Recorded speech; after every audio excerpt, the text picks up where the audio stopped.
John, you have me as a host, right?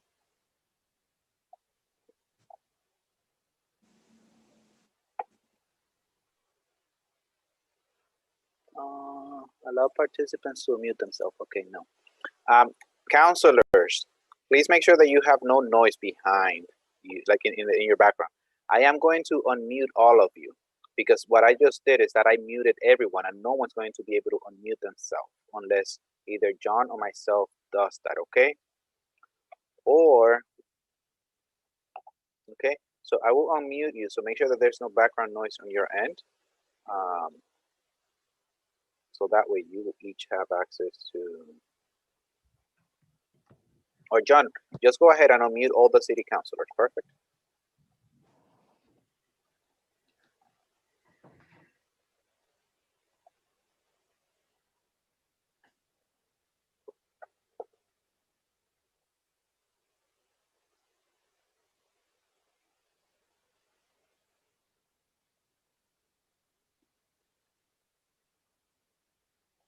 Perfect. Good evening and welcome to a Lawrence City Council meeting. Today is Tuesday, December 15th, 2020. Please note that this is a virtual meeting that is only accessible remotely. In order to join this meeting, you could do it from your computer, your tablet, or smartphone using the access code that has been previously provided in the City Council's agenda. Pursuant to Governor Baker's March 12, 2020, order suspending certain provisions of the Open Meeting Law, General Law, Chapter 38, Section 18, and the Governor's March 15, 2020, order imposing strict limitations on the number of people that may gather in one place, this public meeting of the Lawrence City Council for the City of Lawrence, Massachusetts, is being conducted via remote participation. No in-person attendance by members of the public will be permitted, but the public can listen and or view this meeting while in progress by the use of Facebook and YouTube web access, which has been referenced in the agenda. Members of the public attending this meeting virtually will be allowed to make comments if they wish to do so during the portion of the hearings designated for public comments by the use of web and phone access provided previously. Madam Clerk, roll call, please.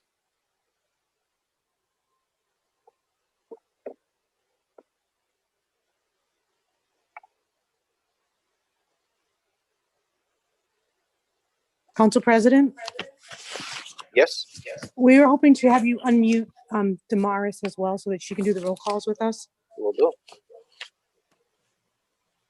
I don't know if you can see her. She's at a city desk number. 620-3233. Yep, I have it. For those who would like you to unmute your microphone, you could press *6 to unmute. You are unmuted. Thank you. She's all set. Yes, can you hear me? Yes, we can. Okay, Councilor Estela Reyes.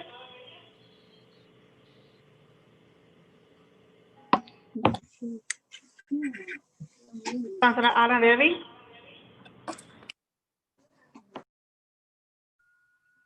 Councilor Selena Reyes. They're all muted. Councilor Abdul. Councilors, please Ana is present. Councilors, you will remain unmuted. Please do not mute yourself. Just make sure that there's no background noise to ensure that you have an open line of communication. Please do not mute yourself again. Remain unmuted. You may continue, Damaris. Councilor Abdu is present. Councilor Ana Levy is present. Present. Councilor De La Cruz.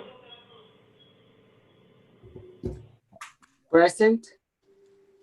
Councilor Rodriguez. Present. Councilor Vice President LaPlante. Present. Councilor President Candace. The president is present. Also President, I didn't hear my name. Damaris? Councilor Pagano. Present. Okay. Councilors, once again, a quick reminder, please remain unmuted. Do not remute yourself in order to ensure that we continue to have a good flow of the meeting. If you mute yourself, it will make it challenging for the clerk to register your votes. President. Councilor Levy. Yes, I would like to know if, because I was muted once when she asked for my name.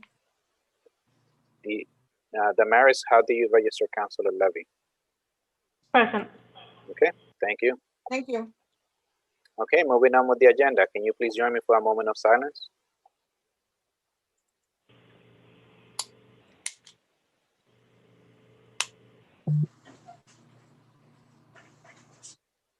Thank you. Now, please join me for the Pledge of Allegiance. I pledge allegiance to the flag of the United States of America America. and to the republic Republic for which it which it stands, stands, one nation, under God, indivisible, with liberty for justice for all. Justice for all. Thank you, councilors. Moving on, councilors, is there a motion to take document 27020 out of order? So moved. I'll move. Motion has been made and it has Second. been seconded by Councilor Estela Reyes. Any discussion? Seeing there's none. Damaris, roll call, please. Council President Kendris, I will be the last person to vote when doing the roll calls. Councilor Stella Reyes, Yes. Councilor Adam Levy, Yes. Councilor Selena Reyes, Yes. Councilor Abdul, Yes. Councilor Pagano,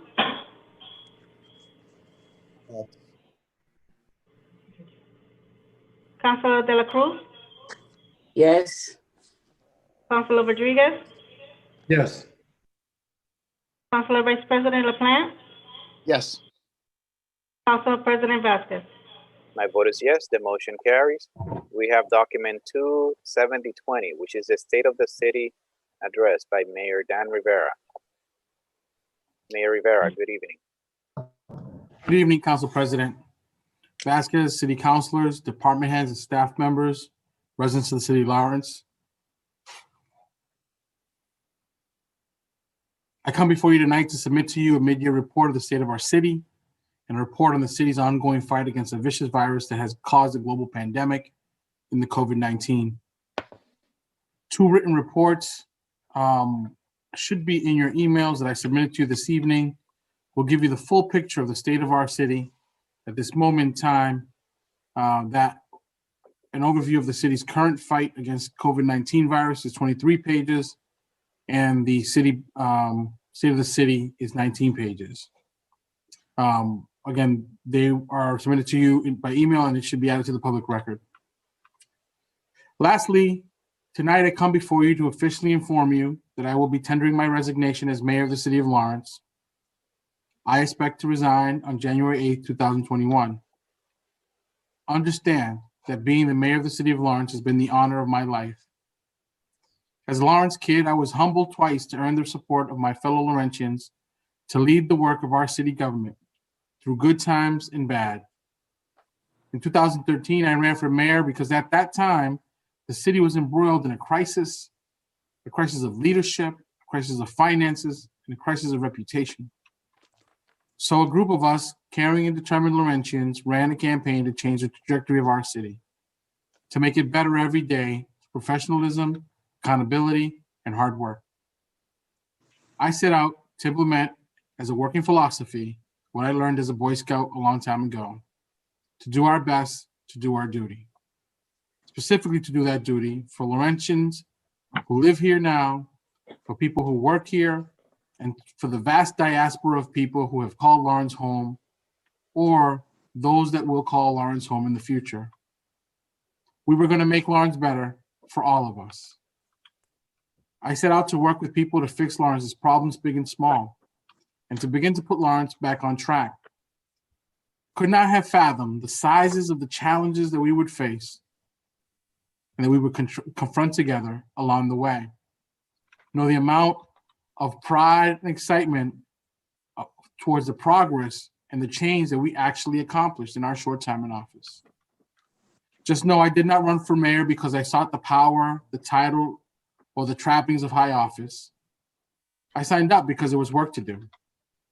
Much work, important work, to make Lawrence better and to improve the lives and fortunes of its people. No surprise to anyone, we found that work quickly. And as is the case, we also found the immense responsibility that is to be the mayor of a city like Lawrence. There is always much work, but there's always much responsibility. As you know, after being elected, we got right to work and have not let up since. I learned as a young Boy Scout again, one of the most important rules was always leave things better than you found it. That was our intention. And I would say that a fair accounting of what we have accomplished these 7 years will show that we have made much progress, specifically on the issues that have faced Lawrence and will continue to face our city. The problem is with an accounting of what is wrong and what has been made better is that once again, you begin to see, honestly, you find much is left to do. Many problems persist. And honestly, I see them too. However, that does not and should not take away from how far we have come together. I believe in my heart that despite the mistakes that I have made, as all mayors are prone to make, we have made Lawrence better. All the mistakes are mine, and all the progress we have made together. We've made it as one. The city charter puts a clock on every Lawrence mayor's administration, 2 terms, and we have 12 months left on our clock. Sadly, I will not be able to finish my term. But thanks to the incredible work, the work ethic and the professionalism of the department heads, the managers and staff, all of our city departments, the transition of power will not be felt in any real way by Lawrence residents and businesses. Trash will still be picked up, water will be provided, streets will be patrolled, and schools will continue to teach in the manner it's teaching them now.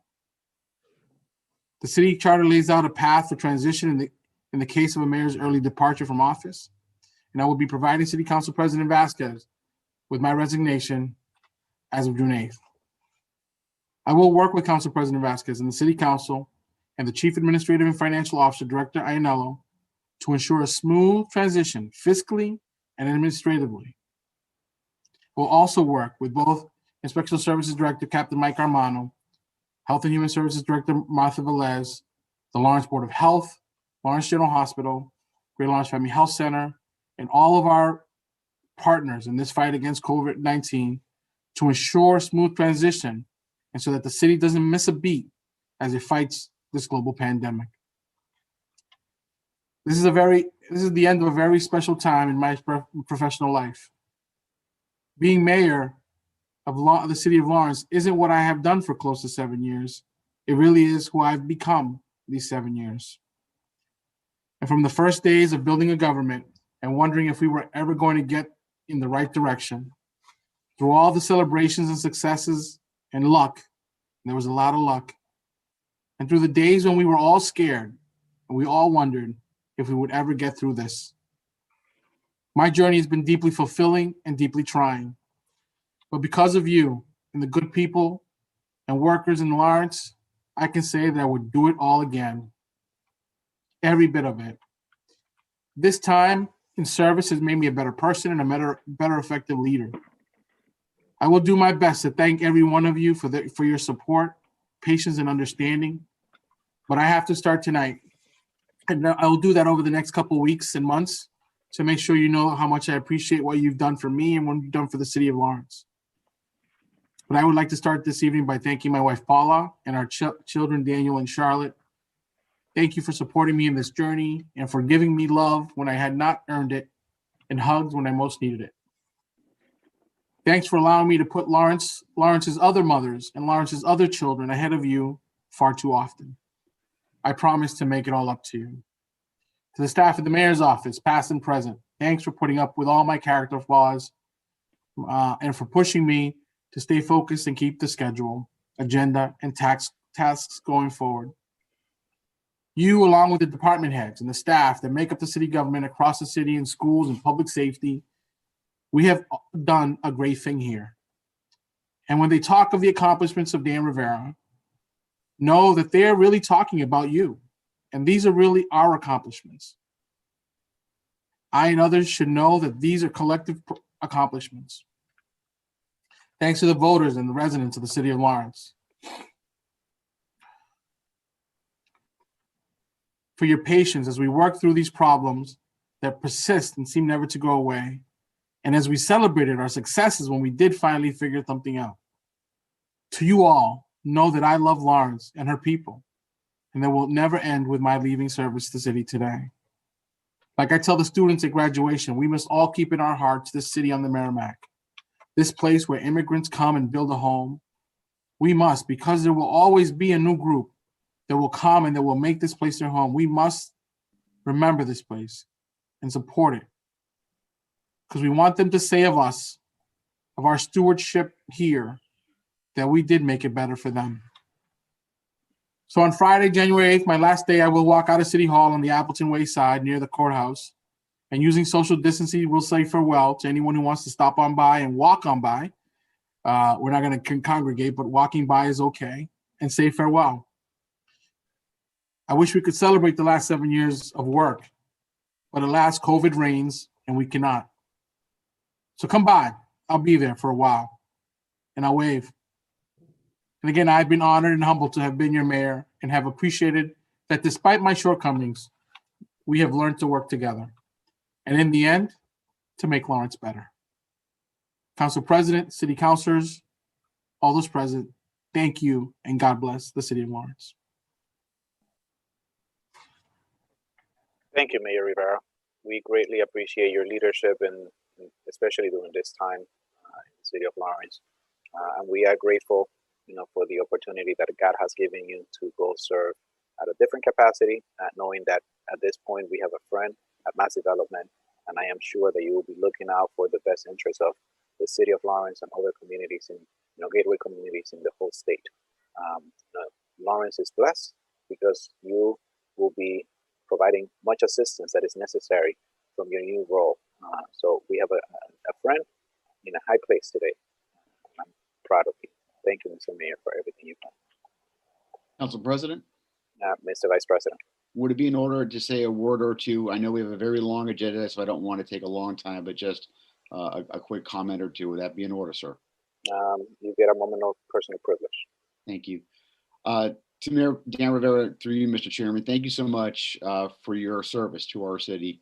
You served our country. You mentioned several times Boy Scouts in your discussion points. This city has made a tremendous impact on you, and you have made a tremendous impact on our city. And for that, I thank you on behalf of the people that you and I both represent. Thank you. There's going to be a day sometime soon that we're gonna put a picture of you outside on that door, and that's going to be a fantastic day because we're going to remember many of the good things that you did during your stewardship as the leader of our city. And as someone who served with you, who knew you when you were with Patty Dowling, Mayor Patty Dowling, many years ago as a special assistant. Then we served 4 years on the city council together. And then you served as mayor, and I was on the city council. We served together in different capacities. I've seen many of the things that have the challenges you have faced, and I think you've taken them on with great gusto. You're not a saint, you're not perfect, but by golly, are we lucky to have you in that seat to do the job that you've done. And so thank you so much for all that you've done, both professionally and personally. Thank you. Thank you, Mr. Vice President. Okay, councilors, at this point, we will be moving on with the agenda. Thank you, Mr. Mayor. We're going back to public participation. For anyone who's watching and it's live via Zoom or on the phone, please note that you will have 2.5 minutes to speak. When you have spoken for 2 minutes, I will give you a notification. When you speak for your 2.5 minutes, your time will be up and I will notify you. Please address the city council as a whole, not any individual councilors. If you wish to be heard, please send a message to Lawrence Help Desk in the chat, and you will be given the opportunity to speak to the city council. If you do not do that, we will not know that you have an interest in being heard. So please send a message now. Once again, when addressing the city council, address the city council as a whole, not any individual councilors. Anyone who disrespects will be automatically removed from the conversation. Councilors, before we do the public participation, I was wondering if there's a motion to approve the council minutes from December 1st, 2020. So move. There's a motion by Councilor Rodriguez. Is there a second? Second. It's been properly second. Any discussion? Seeing there's none. Damaris, roll call, please. Councilor Vice President LaPlante, Yes. Councilor Rodriguez, Yes. Councilor De La Cruz, Yes. Councilor Pagano, Yes. Councilor Abdul, Yes. Councilor Selena Reyes,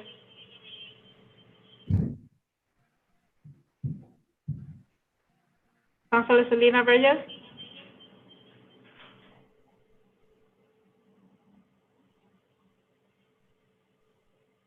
He's giving the thumbs up. Okay, yes. Councilor Levy, Yes. and Councilor Estela Reyes, Yes. and Council President Vasquez. My vote is yes. The motion carries. Okay. Now moving on to public participation as stated. If you wish to be heard, please send a message now. John, who is the first person? If there's anyone.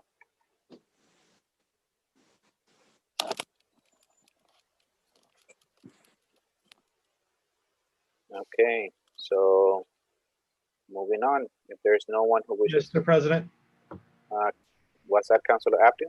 I would note down in the message box at the bottom, there are people that are looking to speak.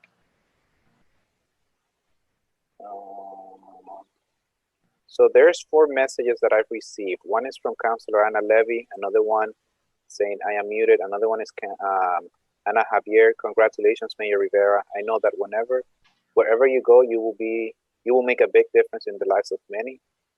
Jacqueline Chamberlain, to everyone, and Stephen Gill. Mr. President, yes, Mr. Gill, who's a constituent, had his hand up and there was a message box saying he wished to speak. I don't know where it went, but Mr. Gill, I believe, did wish to speak. Okay, so Mr. Gill, I will unmute you at this point. You will have 2.5 minutes to be heard.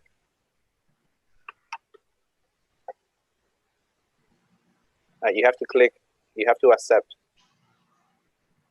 Can you hear me? Yes, we can. Thank you very much for the audience. Thank you very much, all of Lawrence and all of City Council. I believe you guys are very familiar with me. My name is Stephen Gill. I've been in healthcare here for about 20 years. I've probably sit as vice chair of the Board of Health for the City of Lawrence for the last 10 years. Thank you very much, Mr. Rivera. I think I'll see you in the White House. I think you're very intelligent, and thank you for honoring us with your service. I know there's going to be a special election. My question is, what are you guys going to do in regards to it? I know there was a 28-page pamphlet in regards to COVID. I'm vice chair of the Board of Health, and I did not receive that. So I'm very insulted that I did not receive that. I don't believe anybody in the city knows COVID more than I do. I have received COVID twice. I'm a nurse by trade. And I've been doing a lot of outreach in regards to COVID, and I can probably even give our lecture in regards to the new vaccine coming out. And thank the Lord, Lawrence Gerald did receive about 1,000 vaccines. I heard through the grapevine, I'm not sure if that is true, that we are going to postpone elections due to COVID. I don't believe that should be done. As a medical professional, as someone that is very familiar with the city of Lawrence, I feel it's unheartening that you are going to steal my right to vote. If it's you, Kendris, sorry, I address you as a group. I think you're very intelligent. I respect you every utmost. You are a social worker, and I can tell you that I would love to be under your leadership, but I want to vote for you. Please do not take away my right to vote. We have a vaccine coming. I believe in April there's going to be an election in Andover. We voted for Dominican elections. We just voted for the last president. Please do not take away my vote. I came on here and I actually took the day off to express to all of you, please do not take away my right to vote for the next mayor. Thank you very much. I do not want I understand your point of view that I do not want 4 mayors in 2 years, but please do not take away my right to vote. Thank you. Thank you. That's all I have to say, and thank you very much. Is there anyone else in the audience that wishes to be heard?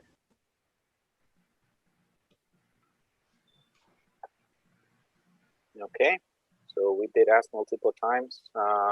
John, do you have anyone who wrote directly to you? I don't see anyone else in the chat line.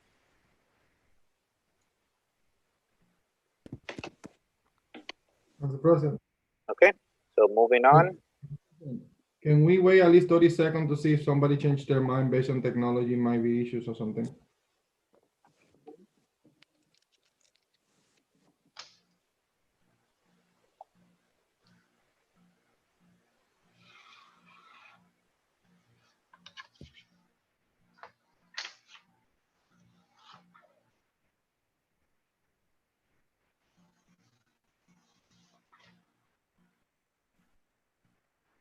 So for anyone who's at home and if you wish to be heard, there's a chat line.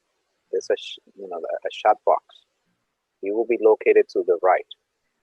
In there, you provide a message saying that you wish to be heard. If you do not do that within the next 30 seconds, I will move on to the next subject.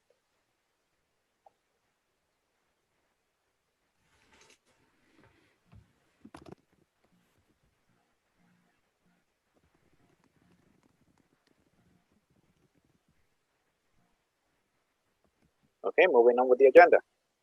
We have I'd like to take the police department items out of order. There were personal reasons that the chief, I think, could use some time to deal with some personal issues. If we can get him up and out, that would be preferable. So there's about 8 items that I'd like to take out of order. If I have to make a motion, or if you can order it without objection, that would be my preference. Is that in the form of a motion? I take documents number 257, 256, 257, 258, 259, 260, 261, and 263 out of order, and I'll do each one individually for motions. Second. There's a motion on the floor. It has been properly seconded by Councilor Reyes. Any discussion? Seeing there's none, Damaris, roll call, please. Councilor Estrella Reyes, Yes. Councilor Levy, Yes. Councilor Selena Reyes, Yes. Councilor Abdu, Yes. Councilor Pagano, Yes. Councilor De La Cruz, Yes. Councilor Rodriguez, Yes. Councilor Vice President LaPlante, Yes. and Councilor Vasquez, present. Yes, the motion carries. Mr. Vice President. Thank you very much, Council President. The first document is document number 25620, the acceptance of funds of up to $39,718 under the Burn Justice Assistance Grant. Put on the that was sent up to the full council with a favorable recommendation, and to make that in the form of a motion. Second. Motion has been made and it has been properly seconded. Any discussion? Seeing there's none, Damaris, roll call, please. Councilor Vice President LaPlante, Yes. Councilor Rodriguez, Yes. Councilor De La Cruz, Yes. Councilor Pagano, Yes. Councilor Abdu, Yes. Councilor Selena Reyes, Yes. Councilor Levy, Yes. Councilor Estela Reyes, Yes. Council President Vasquez. My vote is yes. The motion carries. Moving on, Mr. Vice President. Document number 25720, the acceptance of grant funds of up to $224,000 under the 2021 Senator Charles E. Shannon Jr. Community Safety Initiative was sent up to the full council with favorable recommendation, and make that in the form of a motion. Second. Motion has been made and it has been properly seconded by Councilor Reyes. Any discussion? Seeing there's none, Damaris, roll call, please. Councilor Reyes, Estela, Yes. Counselor Levy, Yes. Counselor Selena Reyes, Yes. Counselor Abdul, Yes.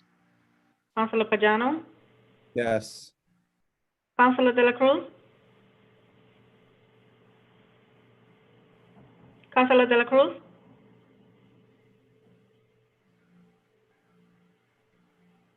Yes. Counselor Rodriguez, Yes. Council Vice President LaPlante, Yes. Council President Vasquez. My vote is yes. The motion carries. Document 25820, Mr. Vice President. Thank you, Council President. This is the acceptance of grant funds of up to $995,000 under the 2021 Massachusetts Municipal Public Safety Staffing Grant that was sent up to the full council with a favorable recommendation. Make that in the form of a motion. Second. Motion has been made and it has been second. I believe it was by Councilor Estela Reyes. Is that correct? Yes. Okay. I did. I second the motion, yes. Is there any discussion? Councilor Rodriguez. Yes, I just wanted to give the opportunity to Chief Roy to explain to us how many people he's gonna have with that money.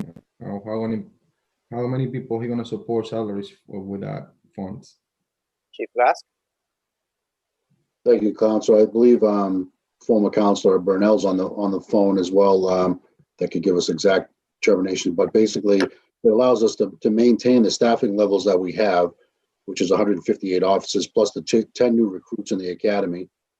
We will lose a few people to retirements, and also allows for supplemental funds for overtime and other enforcement funding as well.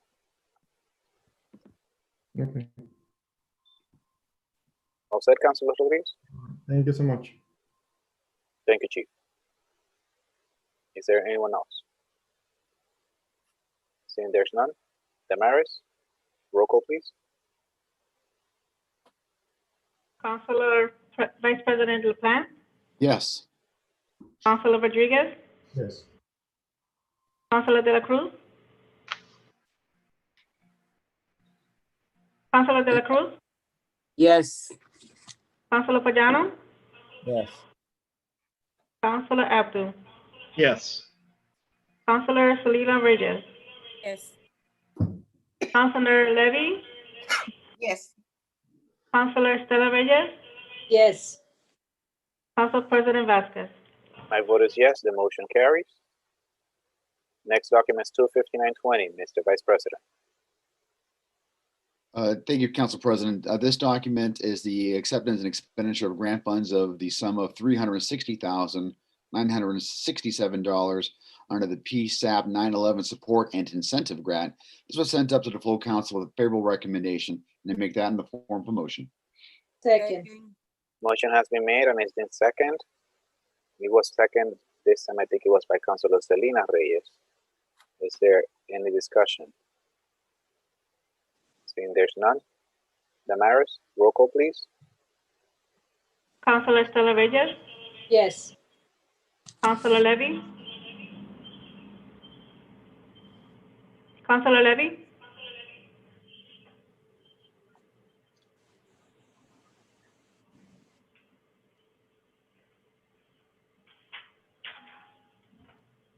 Councilor Levy,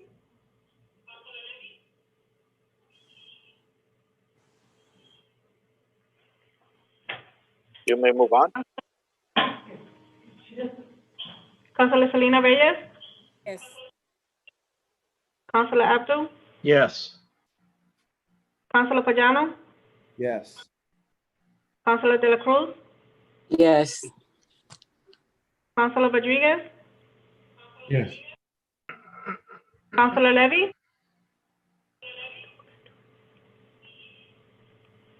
I would note that she does appear to be frozen.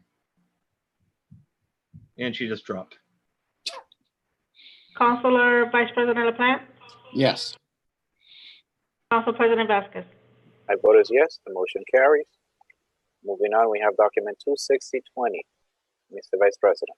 Thank you. This is the Budget Committee met and sent this document, 26020, which is the expenditure, the acceptance of grant funds of $199,137.67 under the PSAP 911 training grant. And again, this was sent up to the full council with a favorable recommendation, and to make that in the form of a motion. Second. Motion has been made and it has been properly seconded by Councilor Selena Reyes. Is there any discussion? Seeing there's none, Quick question, Council President. Councilor Rodriguez. This is an acceptance of the funds. We agree on that, but this is, we also authorizing the police department to spend those dollars? By accepting the funds, it's authorizing the expenditure. Okay. All right, just want to make sure. No further questions or comments? Seeing there's none, Damaris, roll call please. Councilor Vice President LaPlante, Yes? Councilor Rodriguez, Yes. Councilor De La Cruz,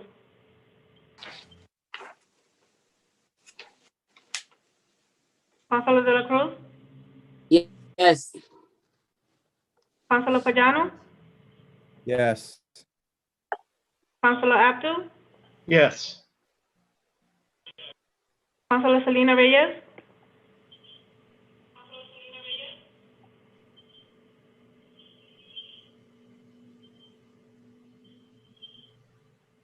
Councilor Selena Reyes, Yes. Councilor Levy,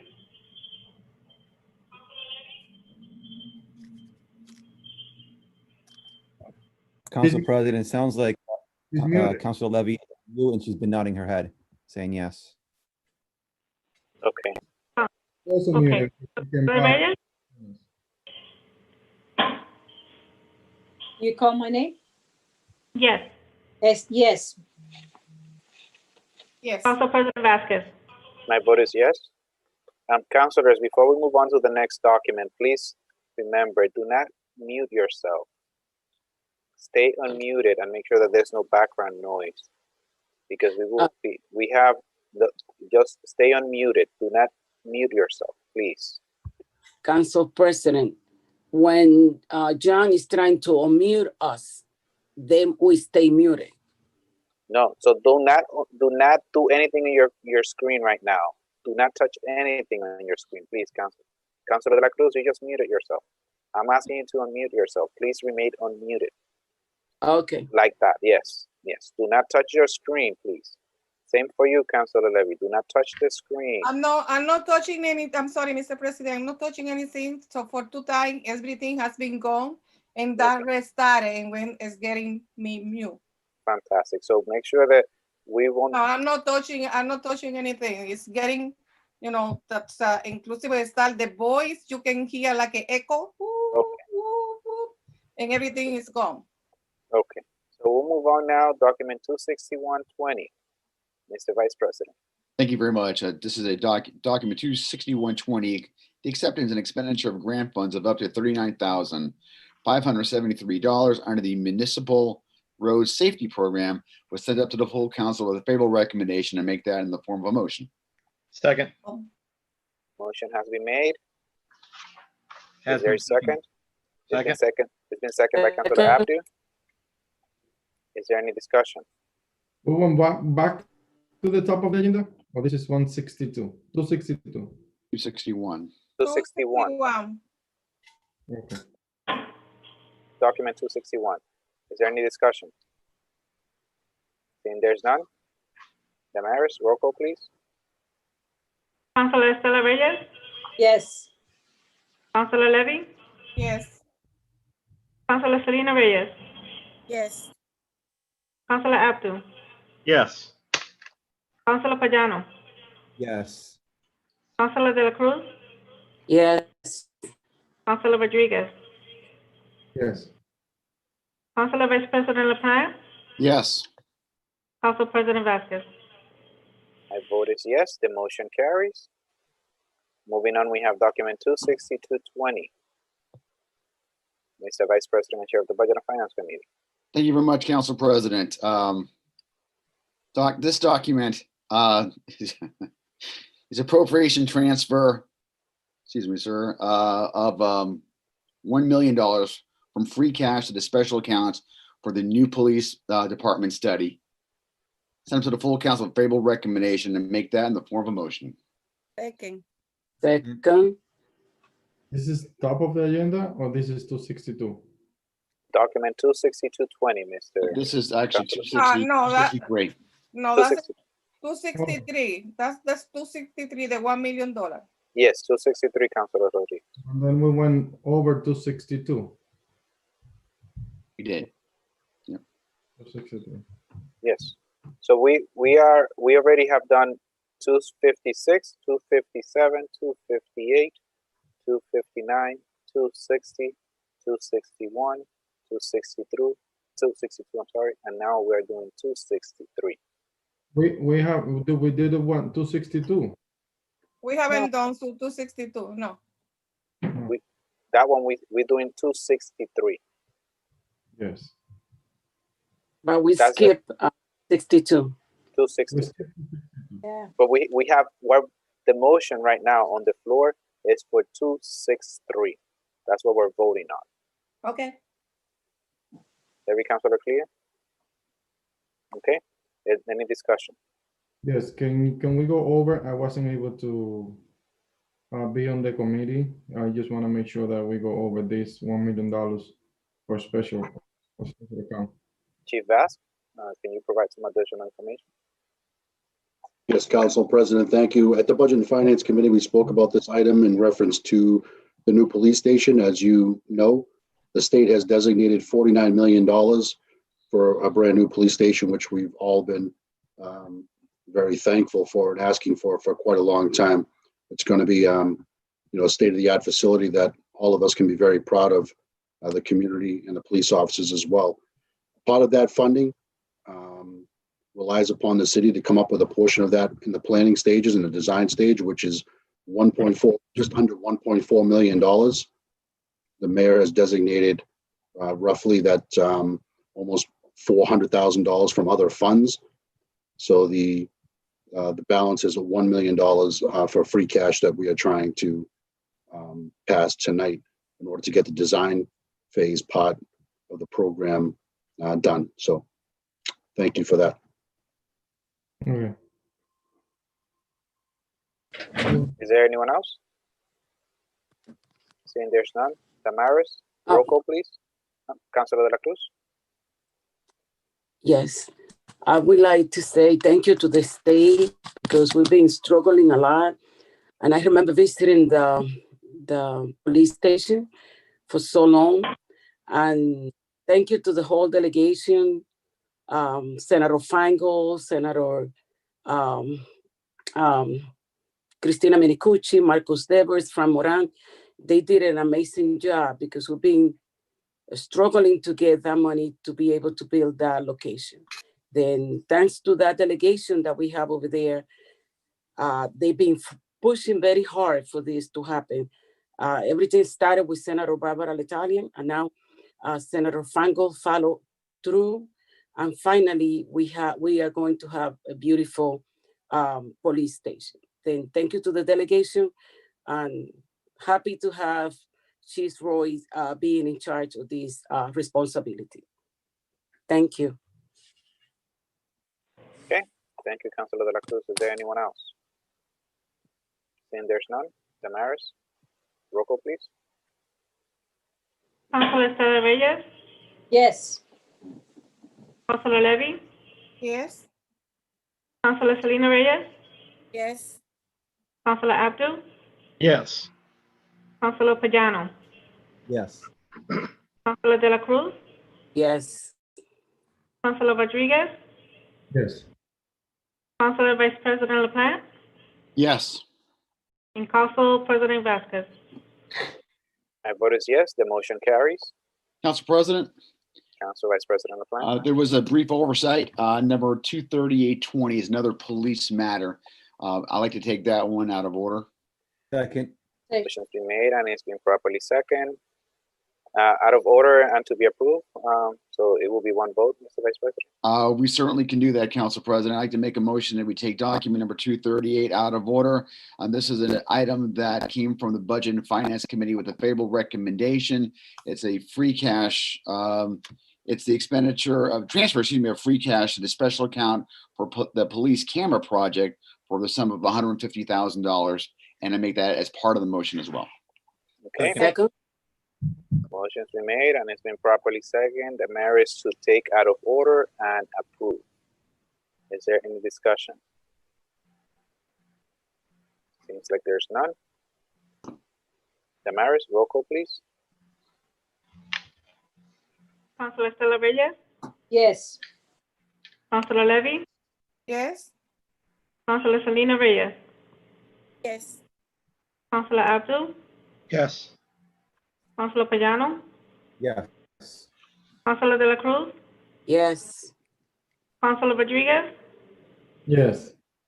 Councilor Vice President LaPlante, Yes. and Council President Vasquez. My vote is yes, the motion carries. Okay, Mr. Vice President, document 23720. Right to the top of the order there. Thank you, Council President. Document 237 is appropriation transfer from free cash to a special infrastructure account for the O'Connell Park for the sum of $415,000, and to make that in the form of a motion. Second.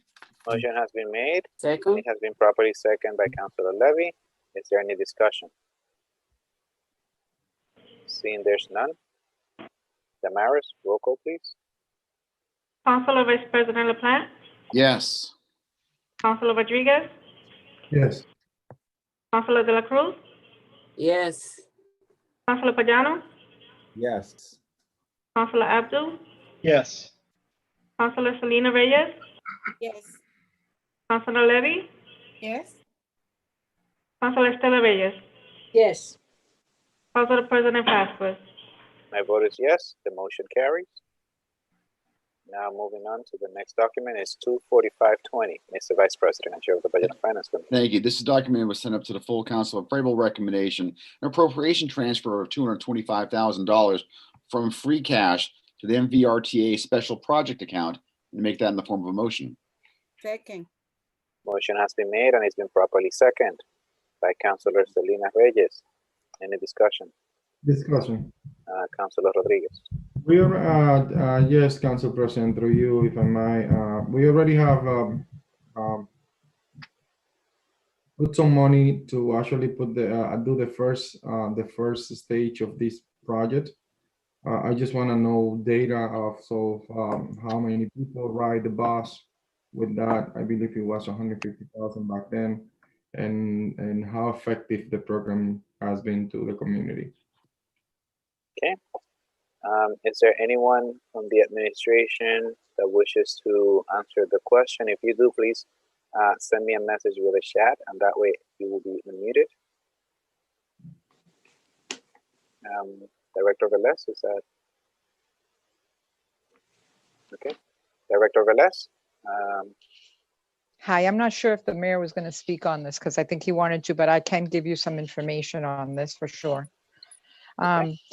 So at the committee level, I did explain how successful this really was. I mean, these 3 buses and then the tripper that takes the kids to school and back, the high school kids in the west of the city, southwest of the city.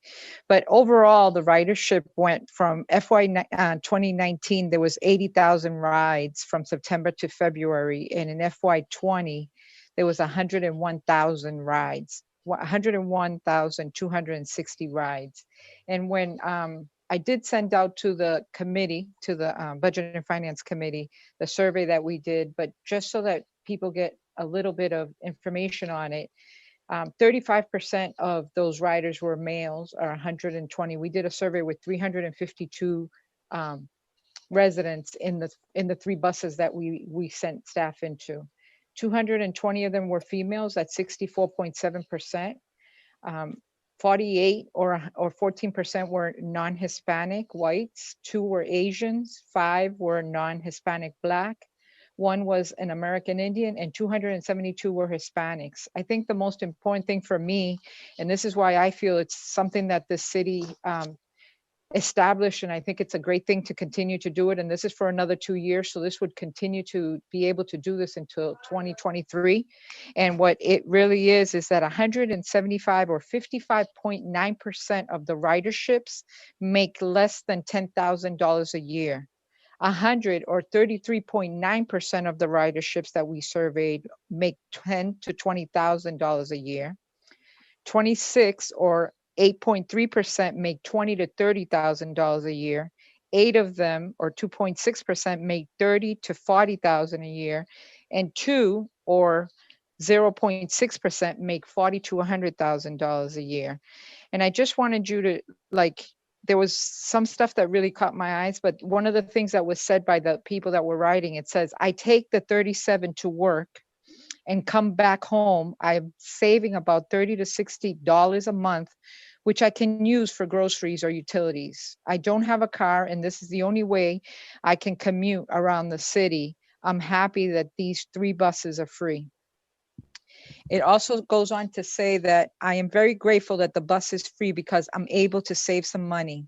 I'm 89 years old, and this bus takes me to all my medical appointments free of charge.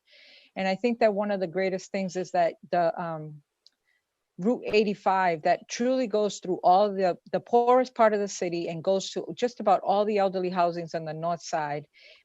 Elders are able to get on this bus and go to a medical appointment at Greater Lawrence Family Health Center. They could go to the pharmacy. They could go downtown. They're not stuck at home on Saturdays and Sundays waiting for, you know, a PCA or someone to take them somewhere. So with all due respect, I really would suggest and help and ask that you please fund this. Yes, through you, Mr. President. Councilor Rodriguez. Thank you. Just for the people up there that probably have never taken a bus in the city of Lawrence, or those one that are not from around that may take this as an example, as Worcester did back then when we first funded. Can you explain, like, you know, how many miles each route has, and where they go from one point to another point? I don't know that I can tell you the miles. I can tell you that Route 34 is Prospect Hill. So it goes all the way to Marston Street. It goes into the Lawrence General and then back around Union Street. 85 leaves the senior center. It goes on Lawrence Street, then Park, Broadway, Essex, Union, and back on Haverhill Street. And then 37 goes to Beacon Street South, and it goes actually all the way down to, it goes, leaves the Buckley Garage and goes south to Beacon, and then it goes all the way to North Andover, where the Marriott is. And that's where people go to work, and that's the people from the Beacon area. That's the route that said that they take them to work. So a lot of the people that do housekeeping in the hotels, they take the bus to go to work. And there is any location where they actually met each route? So our buses are wave buses, like any bus that drives, you just wave it and it stops for you. There's no bus terminals. Okay. Fair enough. Thank you, Council President. Thank you, Councilor Rodriguez. Is there anyone else who wishes to be heard? Seeing there's none, Damaris, roll call, please. Councilor Estela Reyes? Yes. Councilor Levy? Yes. Councilor Selena Reyes? Yes. Councilor Abdul? Yes. Councilor Pagano? Yes. Councilor De La Cruz? Yes. Councilor Rodriguez? Yes. Councilor Vice President LaPlante? Yes. And Councilor President Vasquez? My vote is yes, and the motion carries. Now moving on, we have Thank you. Thank you. Moving on, we have document 24620, correct? Yes. Thank you, Council President. So this is a request to authorize the expenditures of the Office of Violence Against Women grant funds with a tune of $257,500. And it was sent up to the full council with a favorable recommendation. Make that in the form of a motion. Second. Second. Motion has been made by Councilor Abdu. Is there any discussion? Seeing there's none. Damaris, roll call, please. Council Vice President LaPlante, Yes. Councilor Rodriguez, Yes. Councilor De La Cruz, Yes. Councilor Pagano, Yes. Councilor Abdu, Yes. Councilor Selena Reyes,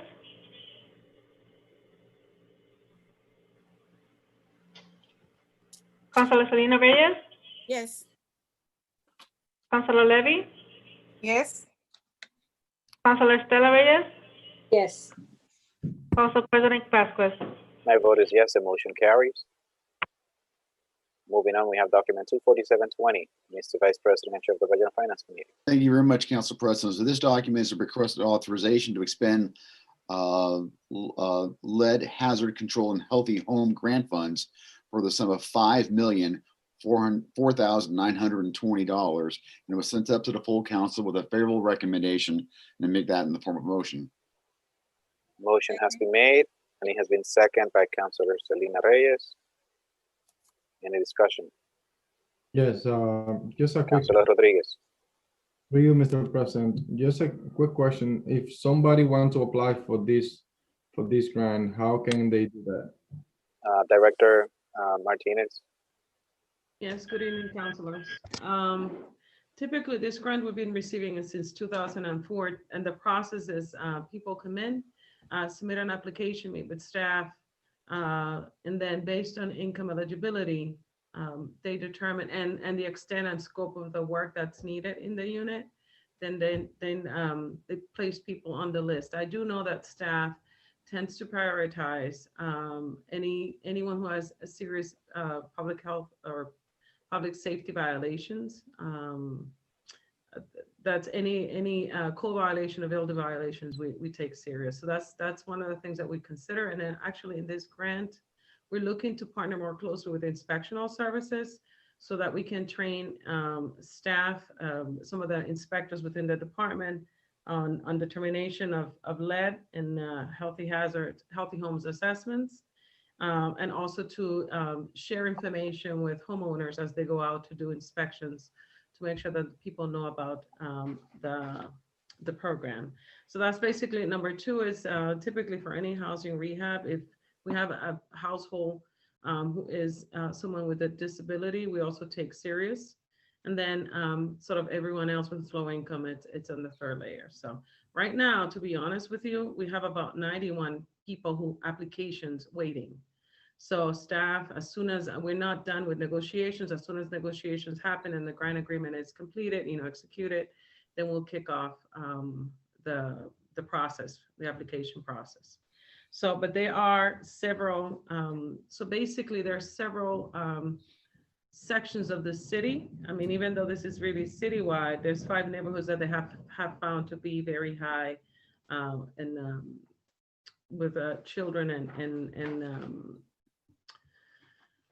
let me say that again. I'm sorry, I'm feeling under the weather today, fighting a bug. There's 7 areas within the city that I consider to be a higher risk for lead hazard, and that has to do with housing and the age of the housing. But typically, it's a citywide program. Councilors, are there any other questions or comments? Seeing there's none. Damaris, roll call, please. Councilor Estela Reyes, Yes. Councilor Levy, Yes. Councilor Selena Reyes, Yes. Councilor Abdu, Yes. Councilor Pagano, Yes. Councilor De La Cruz, Yes. Councilor Rodriguez, Yes. Councilor Vice President LaPlante, Yes. Council President Vasquez. My vote is yes, the motion carries. We have the next document, which is 24820. Mr. Vice President and Chair of the Budget and Finance Committee. Thank you, Council President. This document was a request to authorize and expend grant funds from EEOA for the sum of $400,000 for the Phase 2 renovation of Storrow Park. That was sent up to the full council with a favorable recommendation, and to make that in the form of a motion. Second. Motion has been made and it's been properly second. Any discussion? Seeing there's none. Damaris, roll call, please. Councilor Vice President LaPlante, Yes. Councilor Rodriguez, Yes. Councilor De La Cruz, Yes. Councilor Pagano, Yes. Councilor Abdul, Yes.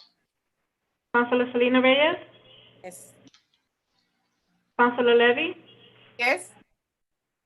Councilor Stella Reyes, Yes. and Councilor President Vasquez. My vote is yes, the motion carries. Moving on to the next document, 24920. Mr. Vice President and Chair of the Budget and Finance Committee. Thank you. This is, Council President, this is an appropriation transfer of $500,000 from free cash to the DPW City Sidewalk Special Project account. But the Budget and Finance Committee sent this up with a favorable recommendation, and to make that in the form of a motion. Second. Second. Motion has been made and it's been properly second in the discussion. I think it was second by Councilor De La Cruz. Seeing there's no Yes. discussion. Damaris, roll call, please. Councilor Stella Reyes, Yes. Councilor Levy, Yes. Councilor Selena Reyes, Yes. Councilor Abdul, Yes. Councilor Pagano, Yes. Councilor De La Cruz, Yes. Councilor Rodriguez, Yes. Councilor Vice President LaPlante, Yes. Council President Vasquez. My vote is yes, the motion carries. Moving on, we have document 250. Mr. Chair of the Budget and Finance Committee. Thank you very much, Council President. This is a document, is appropriation transfer for $200,000 from free cash to the DPW Clean Lawrence Special Project account. And this was sent up to the full council with a favorable recommendation, and to make that in the form of a motion. Second. Motion has been made and it was properly second by Councilor Selena Reyes. Any discussion? Seeing there's none. Damaris, roll call, please. Councilor Vice President LaPlante, Yes. Councilor Rodriguez, Present. Councilor De La Cruz, Yes. Councilor Pagano, Yes. Councilor Abdul, Yes. Councilor Selena Reyes, Yes. Councilor Levy, Yes. Councilor Stella Reyes, Yes. Council President Vasquez. My vote is yes, the motion carries. Moving on, we have document 25120. Mr. Vice President. Thank you so much. This is an appropriation transfer of $500,000 from free cash to the DPW Problem Tree Mitigation Special Project account. Send up to the full council with a favorable recommendation, and to make that in the form of a motion. Second. Motion has been made and properly second by Councilor Abdu. Any discussion? Seeing there's none. Damaris, roll call, please. Councilor Stella Reyes, Yes. Councilor Levy, Yes. Councilor Selena Reyes, Yes. Councilor Abdul, Yes. Councilor Pagano, Yes. Councilor De La Cruz, Yes. Councilor Rodriguez, Yes. Councilor Vice President LaPlante, Yes. Council President Vasquez. My vote is yes, the motion carries.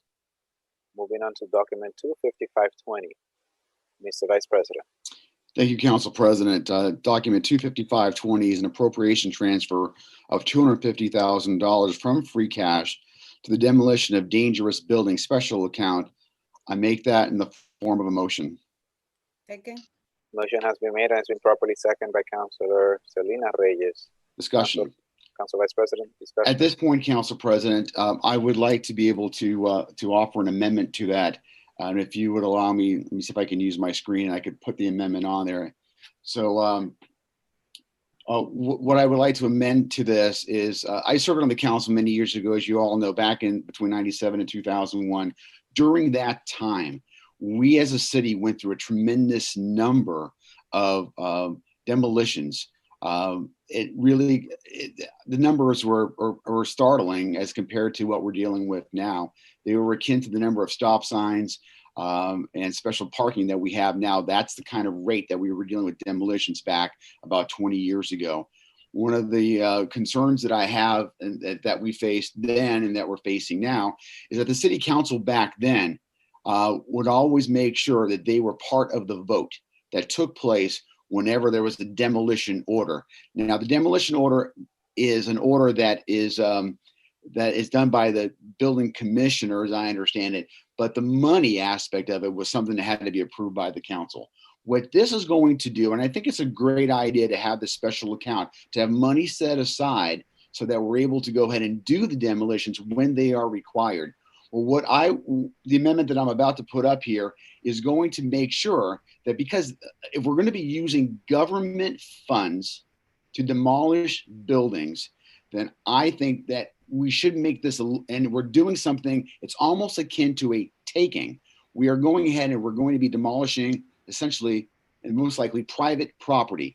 And so I think there should be an extra layer, an extra bar, an extra burden, if you will, understanding that oftentimes there is an exigency or an emergency that's in place that we need to go ahead and deal with this rapidly. So, Council President, I'm going to offer, let me see if I can do this right here. Yes, you have access to the screen share. Awesome, thank you. And the question is, when I give you the signal, we'll get off it. That's the wrong one. Can I get off that again, Council President? Actually, this one right here. There we go. Got it. This one. So this is the amendment. I'm going to read it right here. Before funding is released from this special account, it must be approved by the City Council. Because of the nature and exigency of the request, any demolition order will be deemed an emergency and voted upon as an emergency, suspending the council rules and taken up for a vote when it is first placed on the City Council agenda. The item should be accompanied by a report after consultation with the representative of the Lawrence Fire Department, the Board of Surveyors, the Lawrence Historical Commission, and the Lawrence Building Commissioner. Upon passage by the council and signature or adoption by the mayor, the funding can be immediately released. And so this is a safeguard. What the law, right, and it's augmenting. You see the number there, 15.37.040 of our ordinance code. What this is going to do is I lifted a part of this from that ordinance, but the idea here, again, to repeat, is this is a special circumstances using government funds to tear down a private building, but it needs to happen relatively quickly. And so we're going to be taking it as emergency when it comes. So that's the amendment that I'm offering in addition. So before any funding can be released, this needs to be satisfied.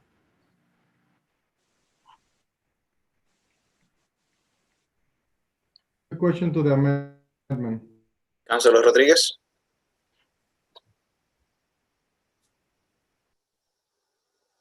Council President. Yes, you have the floor, Councilor Rodriguez. Okay. You have the floor, Just a Councilor quick Rodriguez. question. Thank you.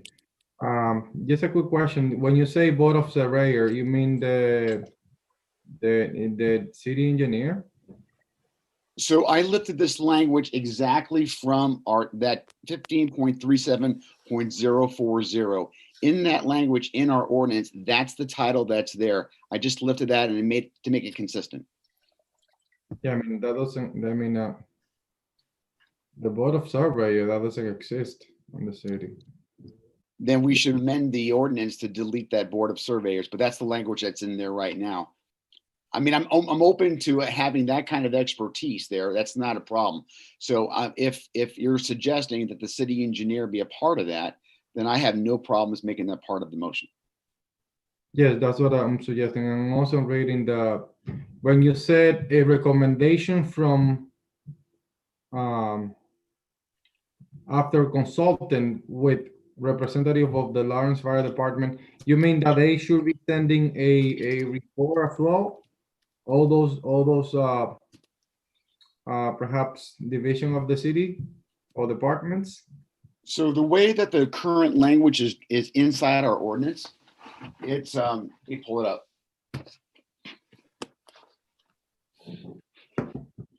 Because that could take that could take some time. Well, if you think it could take some time, but the fact of the matter is this is an emergency, and I'm suspecting that this was going to take place anyway. They're not going to do anything with a taking of a property down without these people being a part of that discussion, at least consulting with them before they do it, because it's such a, once you do it, you can't take it back kind of thing. So my sense is they're already going to be doing something like this. I want to see their report, or at least hear their testimony when it happens, or before it happens.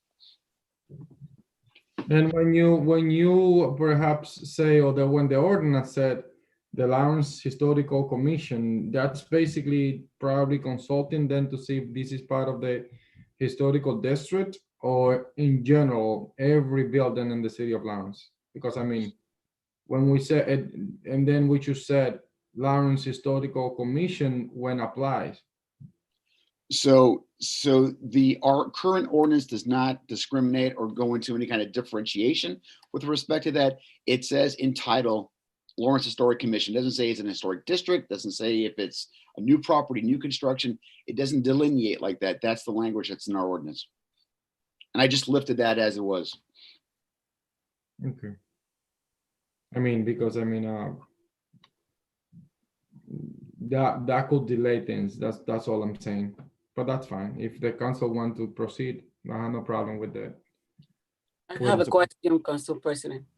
Council President. I have no problem with that, with the amendment, if the council willing to proceed with that language. I have Councilor De La Cruz and Councilor Payano. Vice Councilor LaPlante, if there is a fire and the house needed to be demolished, do they have to wait? How long? It's going to take extended time.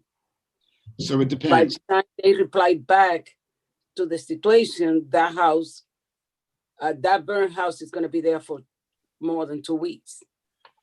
So as it exists right now, through you, Mr. Chairman, if something is happening with insurance funds, for example, I think they still have to go through this, but there's an insurance component. It doesn't really make a difference what the public monies is doing. What the current, when in our ordinances under this law, our current law, it talks about an emergency demolition. There's two ways that you can go about doing it. One is through the Board of Health, which could take some time. And talking with the Inspectional Services Director, who I believe is on this call with us, that could take a long time to get. There's also another component by which this is fast track, which is the building commissioner, because of his authority, going ahead and ordering based on consultation with these experts in our city to say this is a property that needs to be demolished and demolished quickly. The question that's before us here is, when it's a public money, do we have a say in it? Or do we just say whatever the building commissioner says and does, we go ahead and do it? Or do we want to add a little extra layer there, which I'm in favor of, frankly, because this is an important, you're taking private property and you're doing something with it. It's a trade-off that I think is worth taking or worth making. Council President. Councilor LaPlante, Councilor Payano. Thank you, Council President. So I do have a question. I see that Director Armano is on Zoom. I wanted to, Council President, through you, give him the opportunity to speak on this, as if this report would more than likely be done by his department. So I'm interested in hearing sort of his take on this. I'll say, Councilor LaPlante, from what I'm hearing, it sounds, I think it sounds great. We talked about it at the last budget meeting a little bit. My question would just be how much time would it take to do something like this? So I'm hoping that Director Armano could speak to that. He is willing to speak, and he just needs to be muted, according to the chat. I'm unmuted now. It looks like I can speak to that. Thank you, Council. So if I may, first thing, just to answer your question, the Board of Surveyors, I believe that's out of Chapter 143. I want to say Section 9 which defines that Board of Surveyors as essentially the fire chief, a disinterested party, and the city engineer if the city has one, which we do, of course. And that's what makes up that Board of Surveyors. And of course, we adopted that language in the ordinance at some point.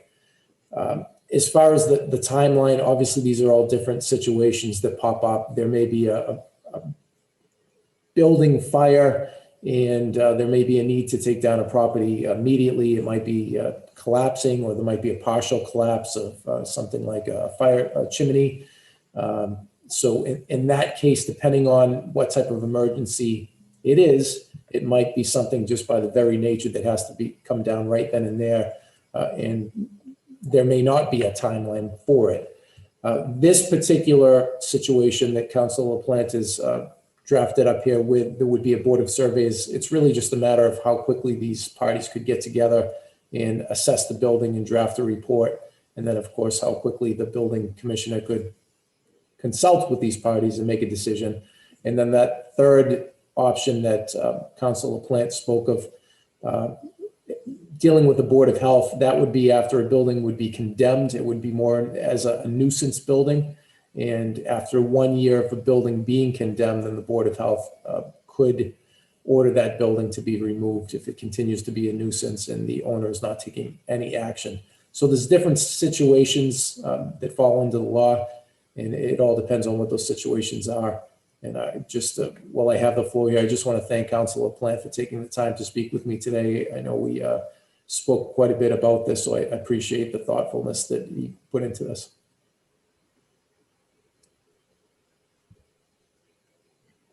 Thank you, Director Armano.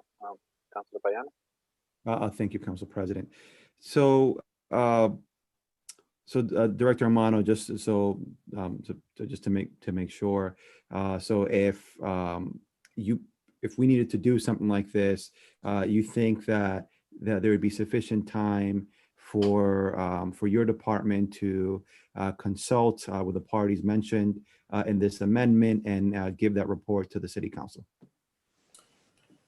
Yeah, I guess to sum it up, this particular amendment, I have no personal problems with. It all depends on the situation. And it's all really a matter of risk tolerance that this council wants to take on. If there was a situation where something was falling in, there's different ways to mitigate the situation. Maybe you put a fence around it. Obviously, there's different levels of risk with how you mitigate it. Knocking down a property quickly might be the best option. Putting a fence around it might be the next best option. So, and it's all, again, a question of risk. The bottom line is this very idea of funding an account like this, I just want to reiterate the importance of something like this. I think it's something that a lot of municipalities have, specifically gateway cities.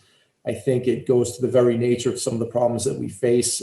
I spoke about this at the committee meeting, but we have properties like the Brookfield Street property, which was a fire caused by the Columbia gas incident, which later some youth had broken into and set that fire again. So it was a dangerous building that perhaps should have got knocked down right away because of delays from insurance, because of some estate issues. There was a delay and there was another fire caused in it. I also I brought this up with Councilor LaPlante today in our conversation, and I spoke of the need of, or the different elements of collapsing buildings. So it's not just a building that's going to completely fall in, but there's pieces of the building that are very dangerous. These are things that we study in the fire service and that we talk about. And as we know, unfortunately, with some of the recent tragedies that we've had in the city, even a chimney collapse can be explosive and cause damage to other properties and even damage or, life or death for humans who might be crossing by. So there's so many things that, so many risks we have in the city. And the last one that I want to point out is, of course, Summer Street. We had a situation where there was a homeless couple who had broke into that property on Summer Street. You might remember it. And due to a mattress being set on fire, that caused the blaze that essentially ripped down maybe 4 or 5 properties. That was just about 4 years ago. So these properties can be a hazard. There's different elements to how risky keeping a property like this up and taking it down is. But I just want to express how much I support this initiative. I think it's a great thing for the city, especially our city. And I think it will be very beneficial to the community. So I support whatever risk tolerance you have and whatever you decide tonight. Thank you, Council President. Thank you, Councilor Payano, and thank you, Director Armano. Is there anyone else that has any questions or comments? Yes, Mr. President. Councilor Levy. After hearing what's been said by Mr. Armano, I think so that we also should add that the inspection and service department, and maybe we will not need a report for everybody, but depending on the situation, that we should need a report from those departments that in the moment is needed for whatever that we've been doing.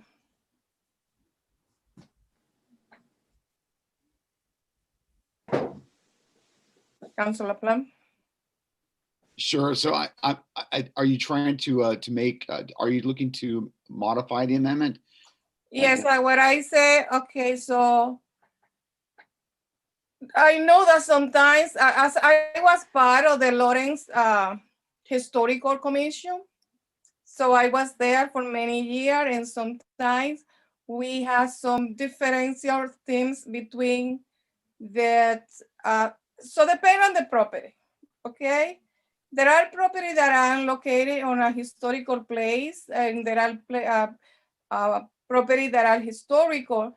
And sometimes we have some kind of difference in between the inspection and service department, because the kind of modification that we were looking, or the kind of information was not the same, the same field from the inspection and service. So I think so that item should be accompanied by a report. So depending on, on the situation, after consultation with the representative of the Lawrence Fire Department, the Board of Surveyor, but also the inspection and service department. Okay. Okay, thank you, Councilor Levy. Through you, Mr. Chairman, and I think that we may have lost you.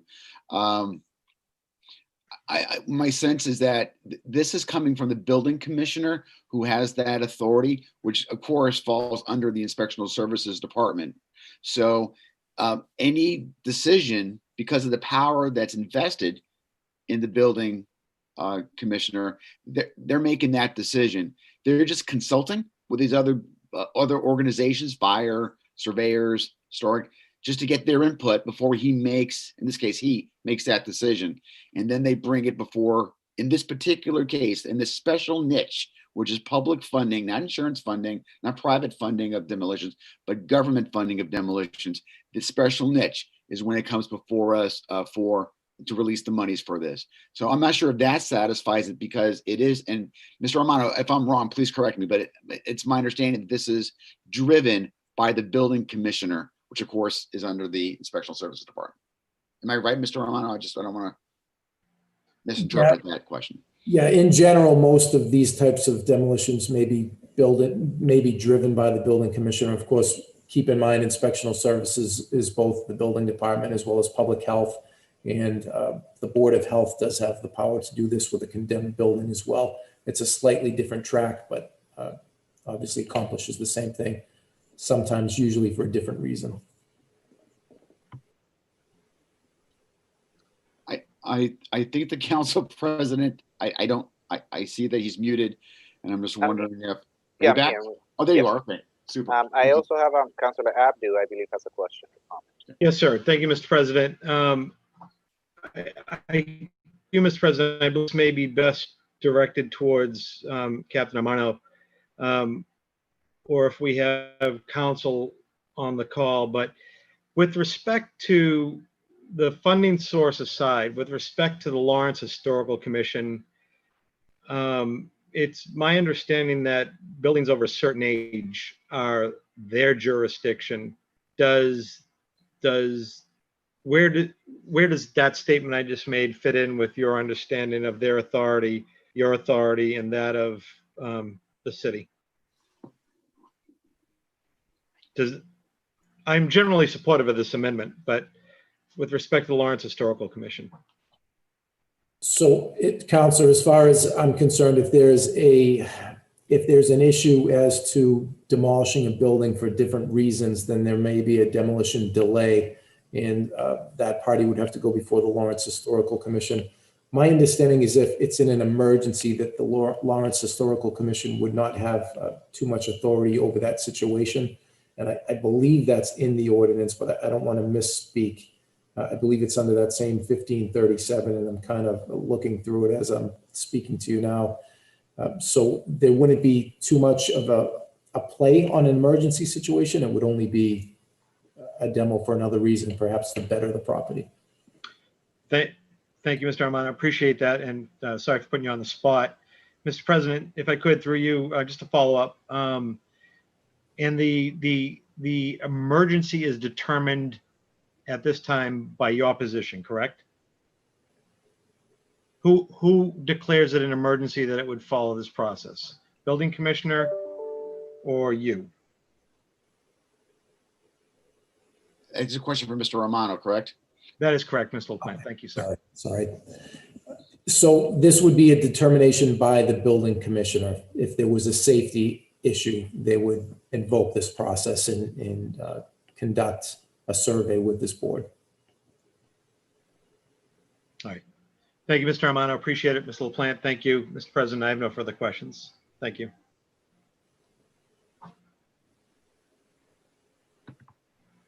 Thank you. Councilors, is there anyone else?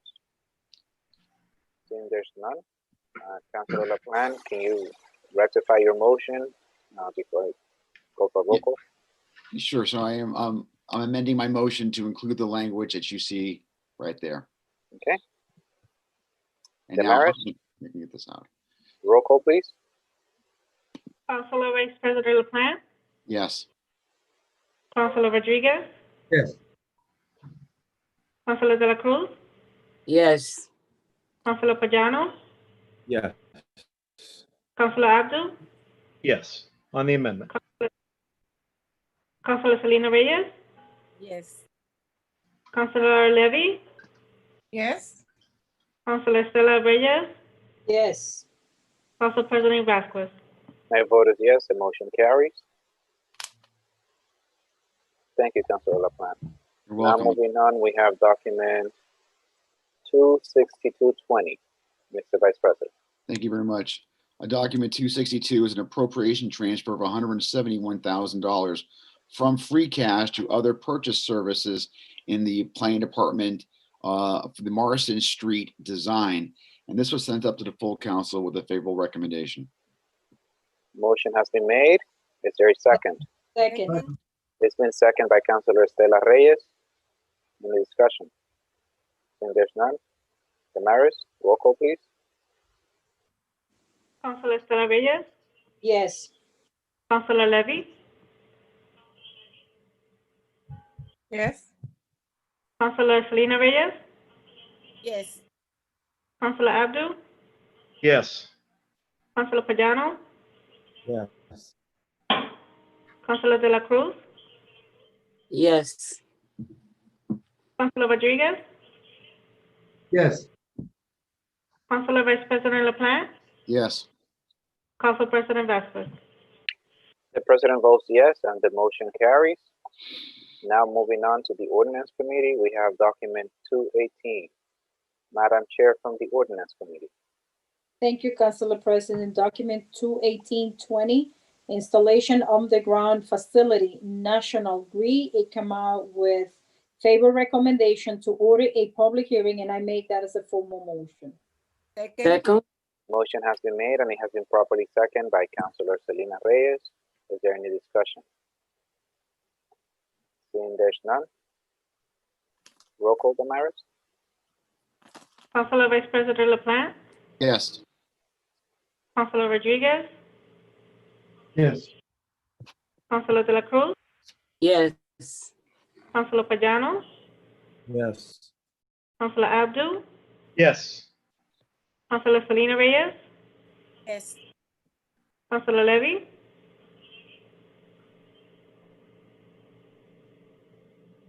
Councilor Levy, Yes. Councilor Estela Reyes, Yes. Council President Vasquez. My vote is yes, and the motion carries. Moving on, we have document 21920. Madam Chair of the Ordinance Committee. 21920 is a request to locate poles and wires in Fisher, National Grid, and Verizon. It come out with favor recommendation to order a public hearing, and I make that as a formal motion. Second. Motion has been made and it's been properly seconded by Councilor De La Cruz. Any discussion? Seeing there's none. Damaris, roll call please. Councilor Estela Reyes, Yes. Councilor Levy, Councilor Levy,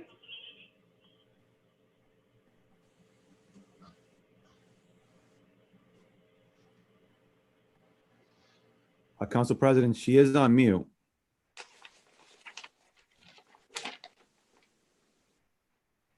Councilor Levy, She's still on Yes. mute. Yes. Councilor Selena Reyes, Yes. Councilor Abdul, Yes. Councilor Pagano, Yes. Councilor De La Cruz, Yes. Councilor Rodriguez, Yes. Councilor Vice President LaPlante, Yes. Council President Vasquez. my vote is yes and the motion carries. Moving on, we have document 25320. Madam Chair from the Ordinance Committee.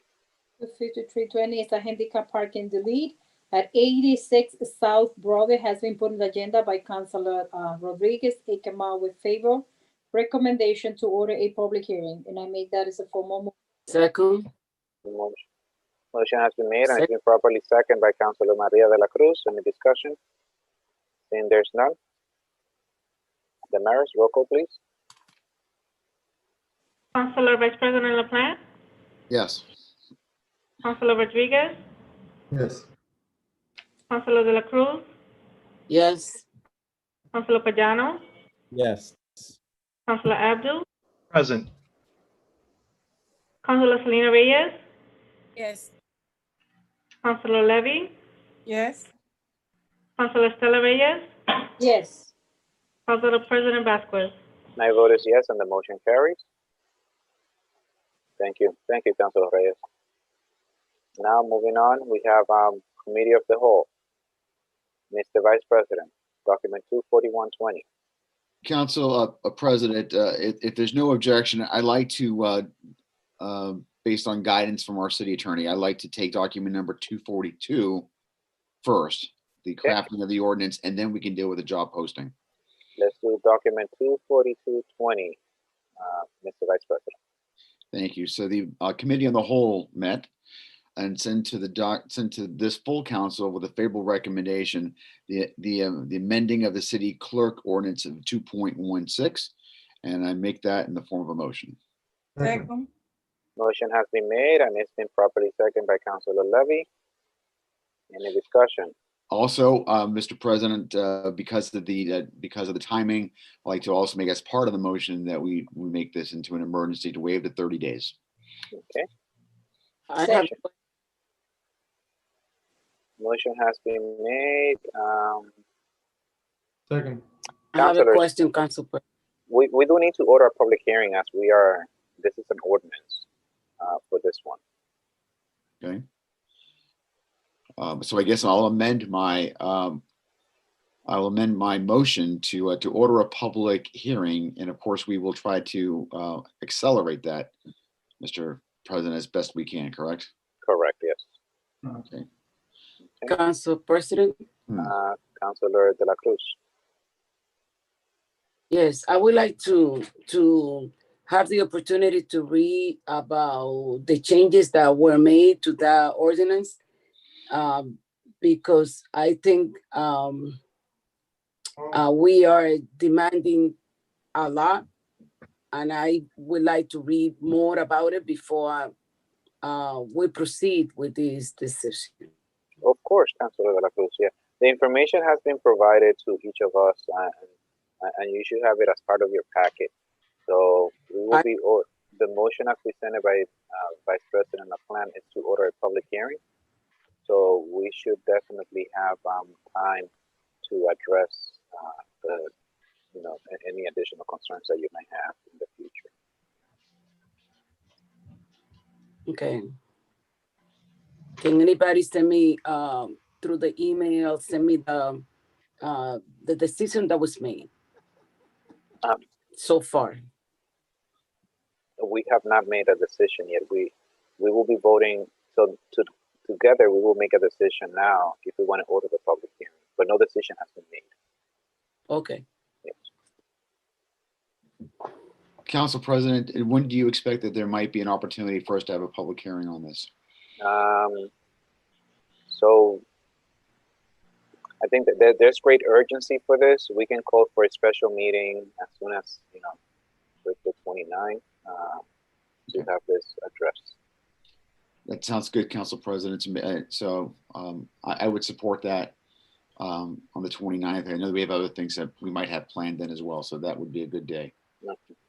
So for the 29th, Damaris will post for the 29th the public hearing. That's okay. If the vote it goes through. Gotcha.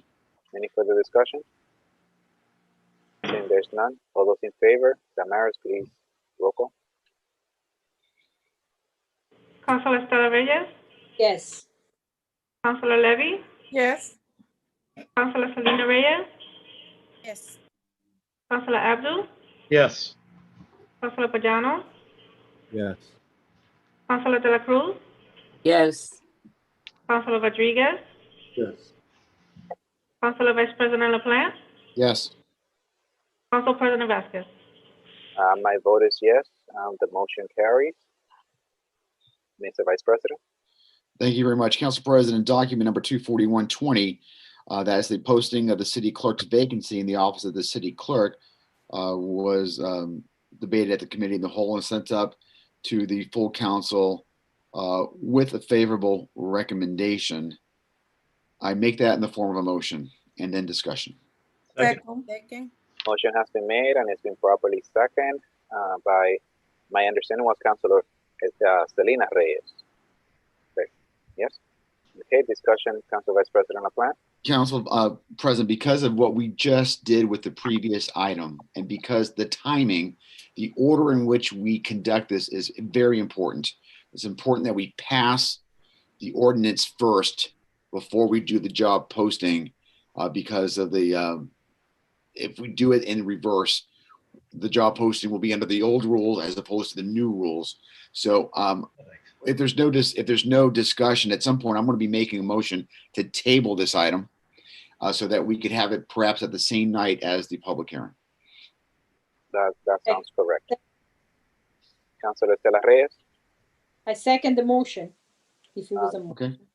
So there's a motion to table. It has been seconded. Damaris, roll call, please. Council Vice President LaPlante, Yes. Councilor Rodriguez, Yes. Councilor De La Cruz, Yes. Councilor Pagano, Yes. Councilor Abdul, Yes. Councilor Selena Reyes, Yes. Councilor Levy, Yes. Councilor Estela Reyes, Yes. Council President Vasquez. My vote is yes, and the motion carries. Councilors, are there any table matters that you wish to take off the table at this point?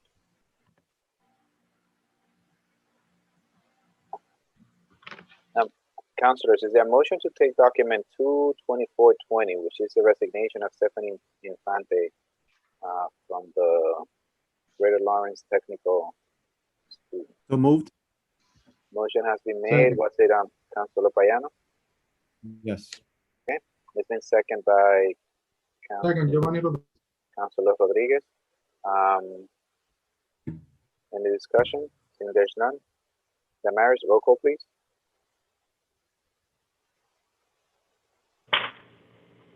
Councilor Estela Reyes, Yes. Councilor Levy, Yes. Councilor Selena Reyes, Yes. Councilor Abdul, Yes. Councilor Pagano, Yes. Councilor De La Cruz, Yes. Councilor Rodriguez, Yes. Councilor Vice President LaPlante, Yes. Council President Vasquez. My vote is yes, the motion carries. Councilors, as you recall, we have made attempts to have a joint meeting with members of the Lawrence Alliance for Education in an effort to appoint a person to fill the vacancy by Stephanie Infante at the Greater Lawrence Technical School Committee. I was wondering if we could send, if there's a motion to send correspondence to the LAE to be present at our next regular council meeting, January 5th. And whether they are present or not, we will, I think that we should take action on it. We've given them, plenty of opportunities, and we haven't heard from them. I know that former Clerk Maloney sent them multiple emails. We gave them a couple of dates, and we weren't not successful. So I heard someone made a motion. Second. Who made the motion? I made a motion. Councilor Rodriguez made the motion. It was seconded by Councilor Abdu. Any discussion? Seeing there's none. Council President,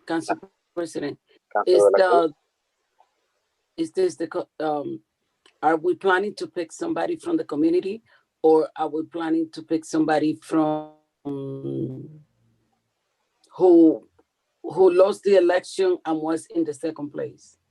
So the process is that we, if you recall, we asked folks from the community to submit applications to this board to serve on the school committee. So given that we had applicants, the application, the process to submit application has already been closed.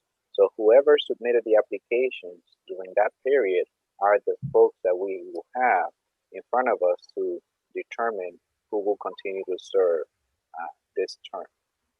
With that said, I believe we have 2 applicants who are currently active, and we have the personnel chair who could assist me if I'm mistaken or not. Thank you. Chair Abdu? And my apologies, I wasn't sure what the question is. I know it's posed to me, but what form is the question? I just wanted to confirm we have 2 applicants for this for the school committee. That is my understanding. I believe it was 3 and now it's 2. Okay. Does that help you, Councilor de la Cruz? Thank you. Thank you. Mr. President? Councilor Levy? Okay, so we will not take in more applicants at this point? No, we closed the application process quite a few months ago. As a council, we had determined, when to open it and when to close, and that's something that we already went through. So the holdback is that we haven't had the opportunity to meet with the LAE because it has to be a joint meeting to make a decision. So both the city council and the LAE have to vote on this particular matter. On those 2 particular people? On one. So yeah, we're gonna vote for one. So we're gonna choose one of those 2. That's correct. Okay. But the application process is already closed. It's closed. Yeah. Thank you. Okay. Mr. President. Mr. President, point of clarification, point of interest. We're gonna move forward whether the board, the educational board from the state join us, or we're just gonna wait for them. We've given them a couple of dates before, and I think that, this is a conversation. I don't know if Attorney Luano is with us. She's not. She's not. This is a question that we can send to her. If we can make the decision, we are open. We will have a joint meeting. Essentially, we'll say this is a joint meeting. The fact that they don't show up doesn't mean that we didn't post it as a joint meeting for that discussion. It's the same thing as us. We have a committee of the whole. If councilors do not show, the fact that you didn't show doesn't mean that the committee of the whole is unable to take votes. So I think it will be the same concept. Yeah. If they don't show up, and the meeting has been properly posted, the vote to be taken, in my opinion. But keep in mind, I'm not our city attorney. We should pose that question to her. Councilor Payano? Yes, Council President, I'd like to amend the original motion to also send communication to the city attorney so she could sort of give us advice on this, because it potentially we might have to have I don't know regarding quorum or if we would have to, this would have to be somewhat separate from our regular meetings. So I think more guidance on that, I'm sure we would all appreciate. Correct. I appreciate that. That's good. Councilors, any further questions or comments? Seeing there's none. Damaris, roll call, please. Councilor Vice President LaPlante, Yes. Councilor Rodriguez, Yes. Councilor De La Cruz, Yes. Councilor Payano, Yes. Councilor Abdul, Yes. Councilor Selena Reyes, Yes. Councilor Levy, Yes. Councilor Stella Reyes, Yes. Council President Vasquez. My vote is yes, the motion carries. Councilors, is there a motion to retable the document? So moved. Motion has Second. been made and it has been properly second. Roll call, please. Councilor Stella Reyes, Yes. Councilor Levy, Yes. Councilor Selena Reyes, Yes. Councilor Abdul, Yes. Councilor Payano, Yes. Councilor De La Cruz, Yes. Councilor Rodriguez, Yes. Councilor Vice President LaPlante, Yes. Council President Vasquez. My vote is yes, the motion carries. Councilors, we also have three more documents on table matters. Document 20620, 20720, and 20920. All of them in reference to the Oliver School project. Can I please get a motion to take all three out of table matter? So moved. Motion has been made by Councilor Abdu. Is there a second? Second. It's been properly seconded by Councilor Selena Reyes. Okay. Councilor President, Councilor Stella Reyes. I would like to step out until you finish discussing these items. Okay. Thank you, Councilor Reyes. Okay. Roll call. Damaris, please. Vice President LaPlante, Yes. Councilor Rodriguez, Yes. Councilor De La Cruz, Yes. Councilor Payano, Yes. Councilor Abdul, Yes. Councilor Selena Reyes, Yes. Councilor Levy, Yes. Council President Vasquez. My vote is yes, the motion carries. Councilors, document 20620 is the Oliver School project. Transfer real estate property at 9698 Oak Street. Madam Clerk, do we have is there a motion pending at this point? Can you confirm with us? I think we voted Councilor Electricity, for. yeah, Councilor now? There was very specific language suggested by the city attorney on this item. The motion she's proposing that we would either adopt or reject would be the following. The city council hereby votes that the land located at 96-98 Oak Street, held by the city of Lawrence for general municipal purposes, is no longer needed for such purposes and is deemed surplus. So we would be looking for someone to make that in the form of a motion. Is there a motion? Can So- you read the motion again, But I have a- please? Yep.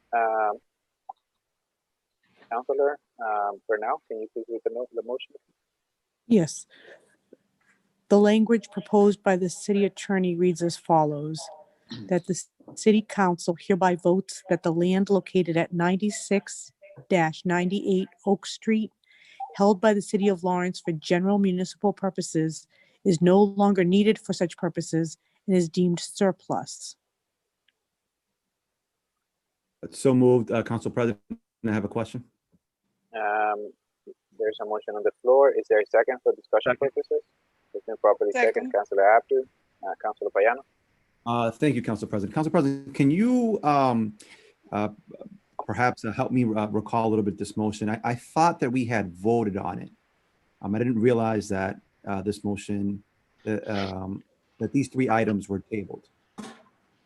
So we left this documents table. There were other documents in reference to the Oliver School that we did approve, but this three remain tabled.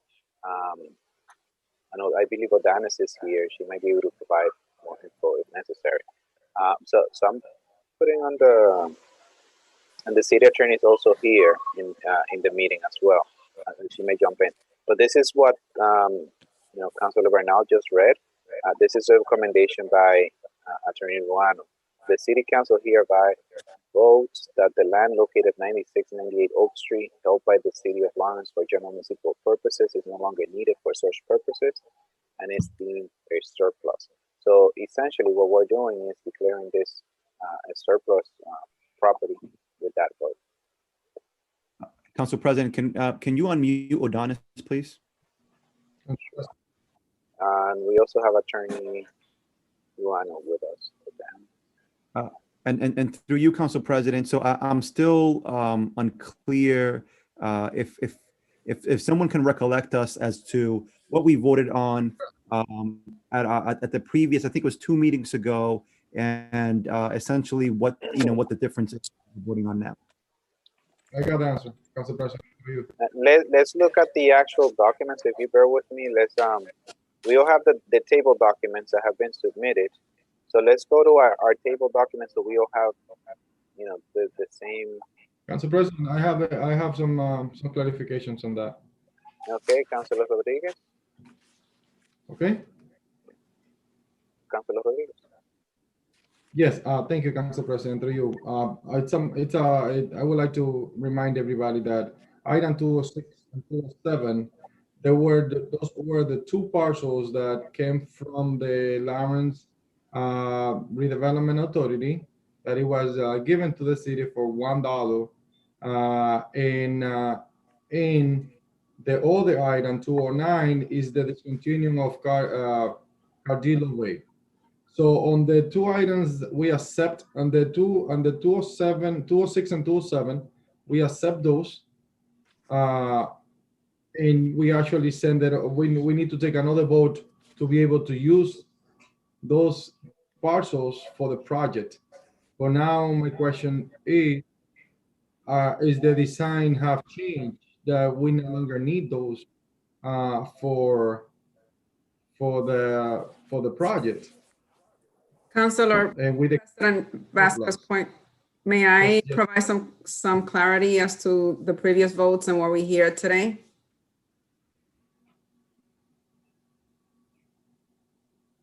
Odanis, you may go ahead. Thank you. Thank you and good evening, councilors. The last time we were here before you, you voted to allow the city attorney of the city of Lawrence to negotiate or accept the parcels from the LRA. Since that vote was taken, the parcels were, the purchase and sales agreement was completed and the deed was recorded. So we're here before you today for 206-20 and 207-20 for the vote of for the city council to pass now that purchase to accept formally those parcels after the deeds were recorded. That would allow us to go back to the LAE board. So you're passing those parcels to us, and then we would then go back to the LAE board to accept those on from the city of Lawrence. The sign has not changed, Councilor Rodriguez. Those parcels are still needed and are part of the project for the Oliver Partnership. Okay, because that's, I remember Mr. President, that's those two parcels were for the purpose of the design, and I'm glad that's still like that. So essentially, the purchase and sale agreement was signed, and now we need to take another vote to actually make sure that those parcels go to the design. That's what we're doing tonight, right? Hold on. Correct. So I'll make a motion to, Before Councilor Rodriguez. so I make a motion with the wording that the city attorney sent to us. If we read it. Councilor Rodriguez, I would like to There's express a my, motion on the floor. We have a motion. Okay. We already have a motion that was presented. Okay. Can you confirm who presented the motion? I believe it was Councilor Payana, and second by Councilor Abdu. Yes. Council President, I have a concern. Councilor De La Cruz? Yes, my concern is that according to the historical society, we are allowing the back of the building of Robert Frost to be used. Then we are now, I haven't heard anything from the historical department saying what's going to happen with the building up front, which is a historical building where Robert Frost used to live. Then I understand that Councilor De La Cruz, Councilor De La Cruz, that building is not part of the discussion whatsoever. It's not. It's not. Okay. And it is not something that the school department has shown an interest in. Okay, but my concern is that the back of the alley is going to be available with a Cardillo Way. Then, I don't see the historical society saying anything about it, but it's my concern that we keep in the Oliver School, then we are not keeping a property that is so close to our historical in the city of Lawrence.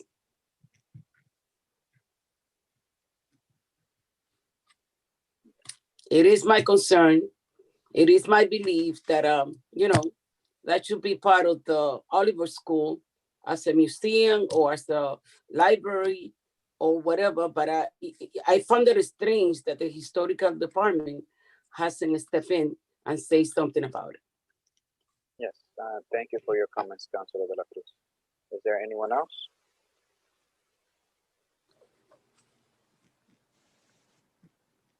Okay. Councilors, we do have a motion on the floor. Damaris, roll call, please. Councilor Estela Reyes. Councilor Ara Levy. Councilor Levy.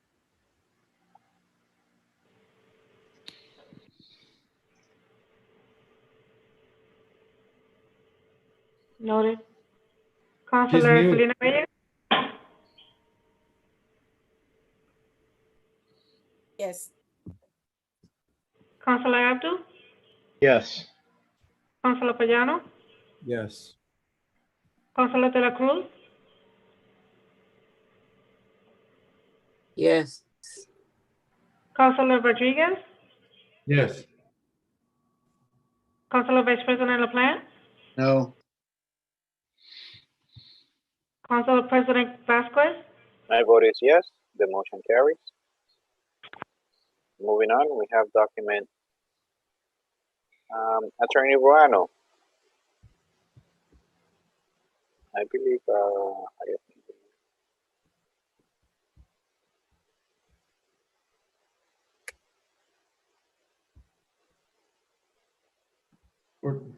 okay, Attorney Ruano, I've asked for you to be unmuted. Okay, wonderful. So in the email that I received from you, there are 2 votes. Are we taking both? Is the recommendation that we do 2 votes for each item? Or there's one that has 3.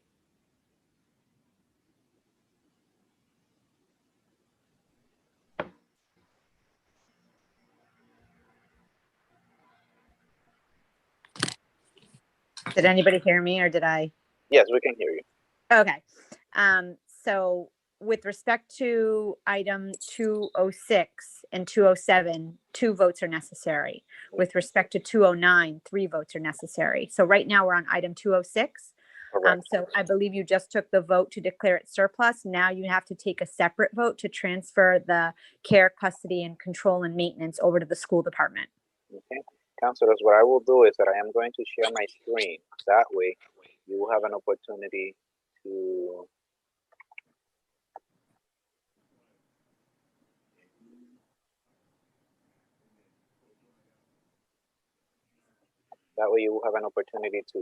see the recommendation by Attorney Luan. And as you have it, it's vote number 2 for document 20620. And it reads, the City Council hereby votes to transfer the care, custody, maintenance, and control of the land described below, owned by the City of Lawrence and currently under the care, custody, maintenance, and control of the City of Lawrence for general municipal purposes to the school department for school purposes. Said parcel is described as follows. The land located on 9698 Oak Street in the City of Lawrence, formerly owned by the Lawrence Redevelopment Authority and consisting of 3,000 square feet, more or less, being the premises described in deed dated December 9, 2020, and recorded with Excess North Registry of Deeds in book 16650, page 331. Is there a motion? So move. Motion has been made by Councilor Rodriguez. Is there a second? Second. It has been seconded by Councilor Abdu. Any discussion? Seeing there's none.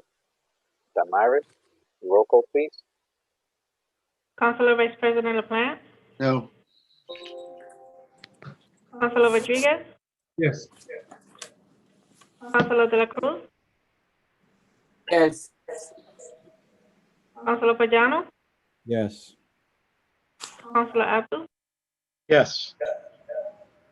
Councilor Selena Reyes, Yes. Councilor Levy, Just unmute again. Councilor Levy, please do not mute yourself.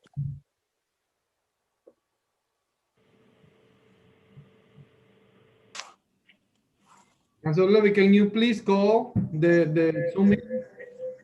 That way you have a better connection.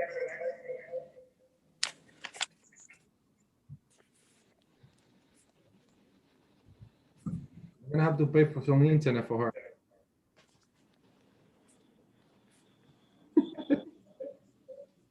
Okay, you may continue, Damaris.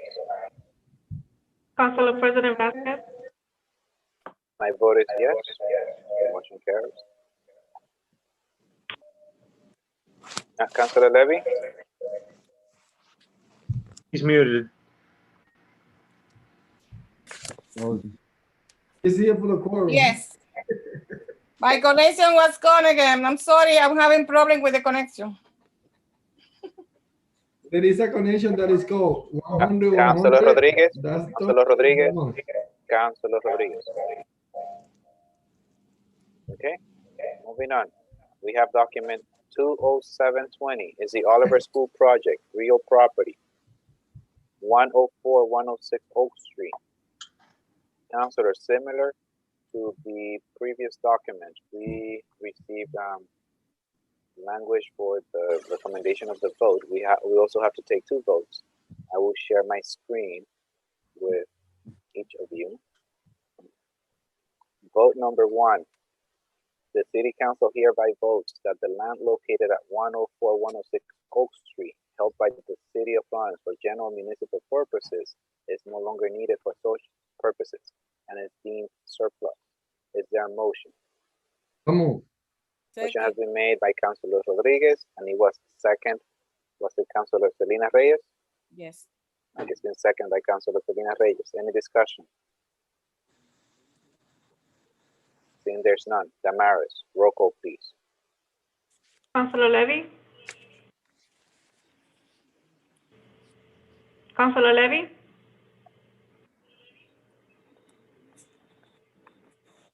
Okay.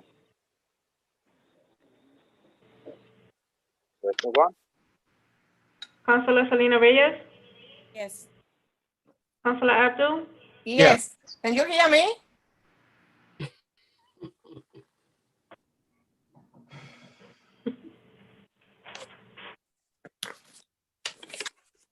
I heard Councilor Levy say yes.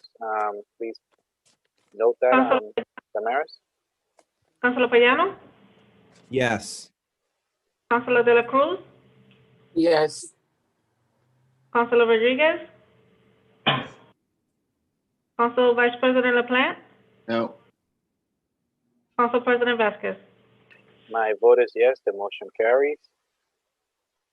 Similarly, councilors, we have another vote. Vote number 2, the city council hereby votes to transfer the care, custody, maintenance, and control of the land described below, owned by the city of Lawrence and currently under the care, custody, maintenance, and control of the city of Lawrence for general municipal purposes, to the school department for school purposes. Said parcel is described as follows. The land located on 104-106 Oak Street in the city of Lawrence, formerly owned by the Lawrence Redevelopment Authority and consisting of 3,390 square feet, more or less, being the premises described in deed dated December 9, 2020, and recorded with Excess North Registry of Deeds in book 16650, page 331. Is there a motion? So moved.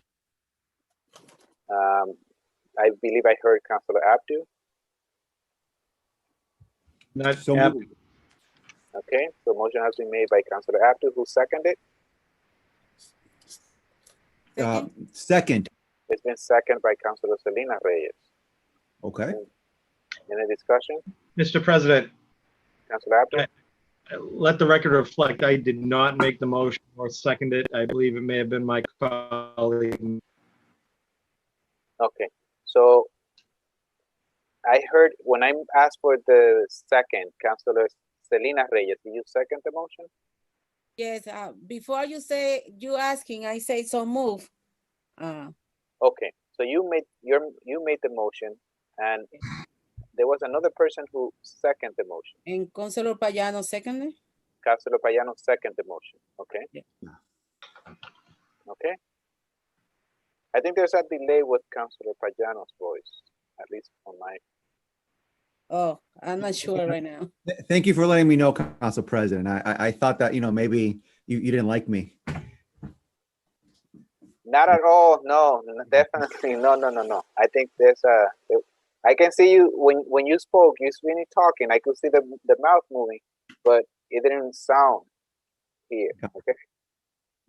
I have a delay with you for some reason. Not sure why. Okay. Moving on. So we have a motion that was made by Councilor Selena Reyes, second by Councilor Payano. Any discussion? Seeing there's none. All those in Damaris, roll call, please. Councilor Vice President LaPlante, No. Councilor Rodriguez, Yes. Councilor De La Cruz, Yes. Councilor Payano, Yes. Councilor Abdul, Yes. Councilor Selena Reyes, Yes. Councilor Levy, Councilor Levy,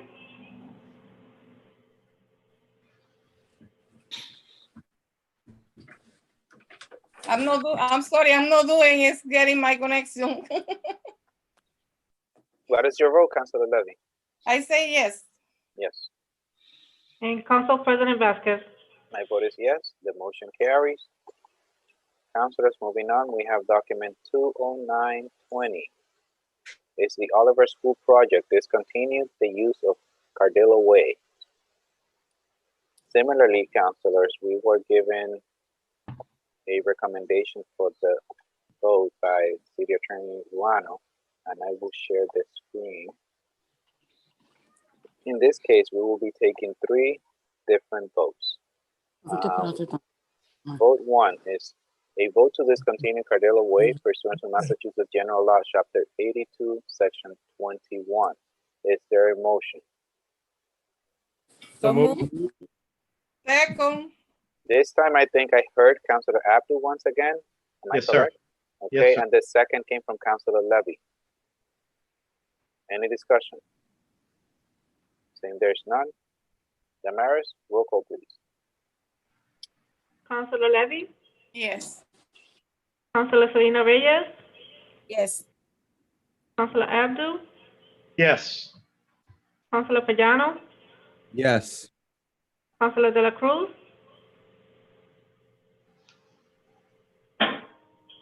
Councilor De La Cruz. Is that a no? Councilor De La Cruz? I say yes. Thank you. Councilor Rodriguez, Yes. Councilor Vice President LaPlante, No. and Council President Vasquez. My vote is yes. Attorney Ruano, you want to Um, say? Yeah, I just wanted to chime in on this. You should have received a report from the planning department. I don't know if you need to either acknowledge that report or read that report into the record. I know we have Mr. McCarthy here as well. Mr. McCarthy? Good evening, everybody. Dan McCarthy here, land use planner. I did record the decision from the planning board. Excuse me. I believe I recorded it yesterday. I don't have a copy of it with me. I do have the unexecuted copy in my records here, and I can go to the material aspect of that decision, but it says a petition was presented pursuant to Mass General Laws, Chapter 82, Section 1821, to discontinue the use of a public way, further identified as Cadillo Way, running between the public ways of Haverhill Street and Oak Street and adjacent to the Henry K. Oliver School. The petition was presented to the board, a public hearing was conducted, and testimony was taken. At the end of testimony, findings were made that the abandonment or discontinuance of this area as a public way was for the benefit to the community in facilitating in the construction of the new Henry J. Oliver School. The planning board then voted by a vote of 5-0 with no conditions to affirmatively recommend the discontinuance of Cadillo Way. So that's on record. Thank you, Mr. McCarthy. Councilors, any questions or comments? Discussion. Council Vice President LaPlante? Thank you very much. I'm not going to speak. I've been voting against this, and the reasons I've already mentioned. I'm not going to reiterate those this evening. Those stand consistent, though. But what I wanted to make mentioned is regarding Cadillo Way. That was named after someone who died in World War I, and one of the people that out of the 36 that died in that war has been honored. And so I know that there's a commitment made by the school department to make sure that that area still remains a place where that individual is honored. And I just want to make sure that that continues on, that commitment is held to, and that we make sure that there's some remembrance of the sacrifice that that young man made back in 1918. Thank you. Thank you. I see Councilor De La Cruz has her hands up. Councilor De La Cruz? I couldn't do my vote before because you guys have me muted. It's not my phone. It is you. I say yes, please. Okay. Thank you, Councilor De La Cruz. Okay. Any further questions or comments? Seeing there's none. Damaris, roll call, please. Councilor Vice President LaPlante, No. Councilor Rodriguez,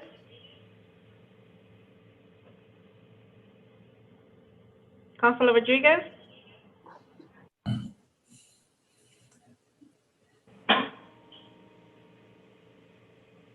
Councilor De La Cruz, Yeah. Councilor Yeah. Payano, Yes. Councilor Abdul, Yes. Councilor Selena Reyes, Yes. Councilor Levy, Yes. Councilor Rodriguez,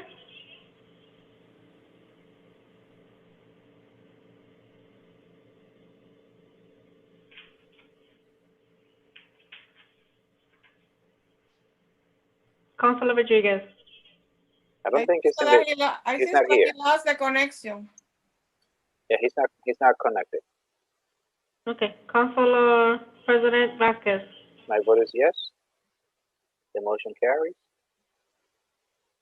Okay, councilors, similarly, for this item, we are taking additional votes. In this case, vote number 2 is the city council hereby votes that the land known as Cardillo Way, held by the city of Lawrence for general municipal purposes, is no longer needed for such purposes and is deemed surplus. Is there a motion? So move. Motion has been made by Councilor Selena Reyes and it has been seconded by Councilor Ana Levy. In discussion. Seeing there's none. Roll call, please, Damaris. Councilor Levy, Yes. Councilor Selena Reyes, Yes. Councilor Abdul, Yes. Councilor Pagano, Yes. Councilor De La Cruz, Yes. Councilor Rodriguez, Councilor Vice President LaPlante, No. and Council President Vasquez. My vote is yes. The motion carries. The third vote is the city council hereby votes to transfer the care, custody, maintenance, and control of the land described below, owned by the city of Lawrence and currently under the care, custody, maintenance, and control of the city of Lawrence for general municipal purposes, to the school department for school purposes. Said parcel is described as follows: a public passageway 7 feet wide between Oak Street and Haverhill Street, shown on Plan 7797, recorded at the Excess North Registry of Deeds on April 26, 1978. Is there a motion? So move. Motion has been made by Councilor Selena Reyes. Is there a second? Second. It's been seconded by Councilor Ana Levy. Any discussion? Seeing there's none. Damaris, roll call, please. Council Vice President LaPlante, No. Councilor Rodriguez, Councilor De La Cruz, Yes. Councilor Pagano, Yes. Councilor Abdul, Yes. Councilor Selena Reyes, Yes. Councilor Levy, Yes. Council President Vasquez. My vote is yes. The motion carries. Okay. Councilors, that should be it for the Oliver School Project votes at this point. On Adonis, not sure if there's anything you would like to add to the discussion. Thank you, Councilor President. I just want to acknowledge Vice President LaPlante's comment on Cardillo Way and acknowledge that it is still our plan to continue to honor Mr. Cardillo. It is part of our, it's the discussion with our architect and our OPM. So please know that we have all the intentions to continue to honor Mr. Cardillo as rightfully so. And I just want to say thank you to the councilors for taking this matter up tonight and for allowing us the opportunity to be before you to present on these matters and how important it is to the project and ultimately for a better school for all of our students in the north side of the Common. So thank you so much. I appreciate all the thoughtful comments and concerns and support that you have provided, and we will see you soon again, sometime in February when we have to come before you for another vote for the funding. So thank you and have a good night. Thank you. Good night. Okay, councilors, are there any other table matters that you wish to take off the table at this time? Okay, seeing there's none, we're moving on to new business. We have document 26520, National Grid petition for installation of underground facilities. It's going down to the ordinance committee. Document 26620, resident parking, ordinance committee. Document 26720 is amendments to the administrative code by Attorney Ruano. It's going down to the ordinance committee. Document 26820, home rule petition, waive 4 270.11A of the Lawrence City Charter is going down to the Ordinance Committee.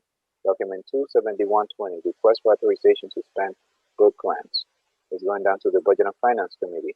Document 27220, Eversource gas easement at 234 Common Street, going down to the Housing Committee.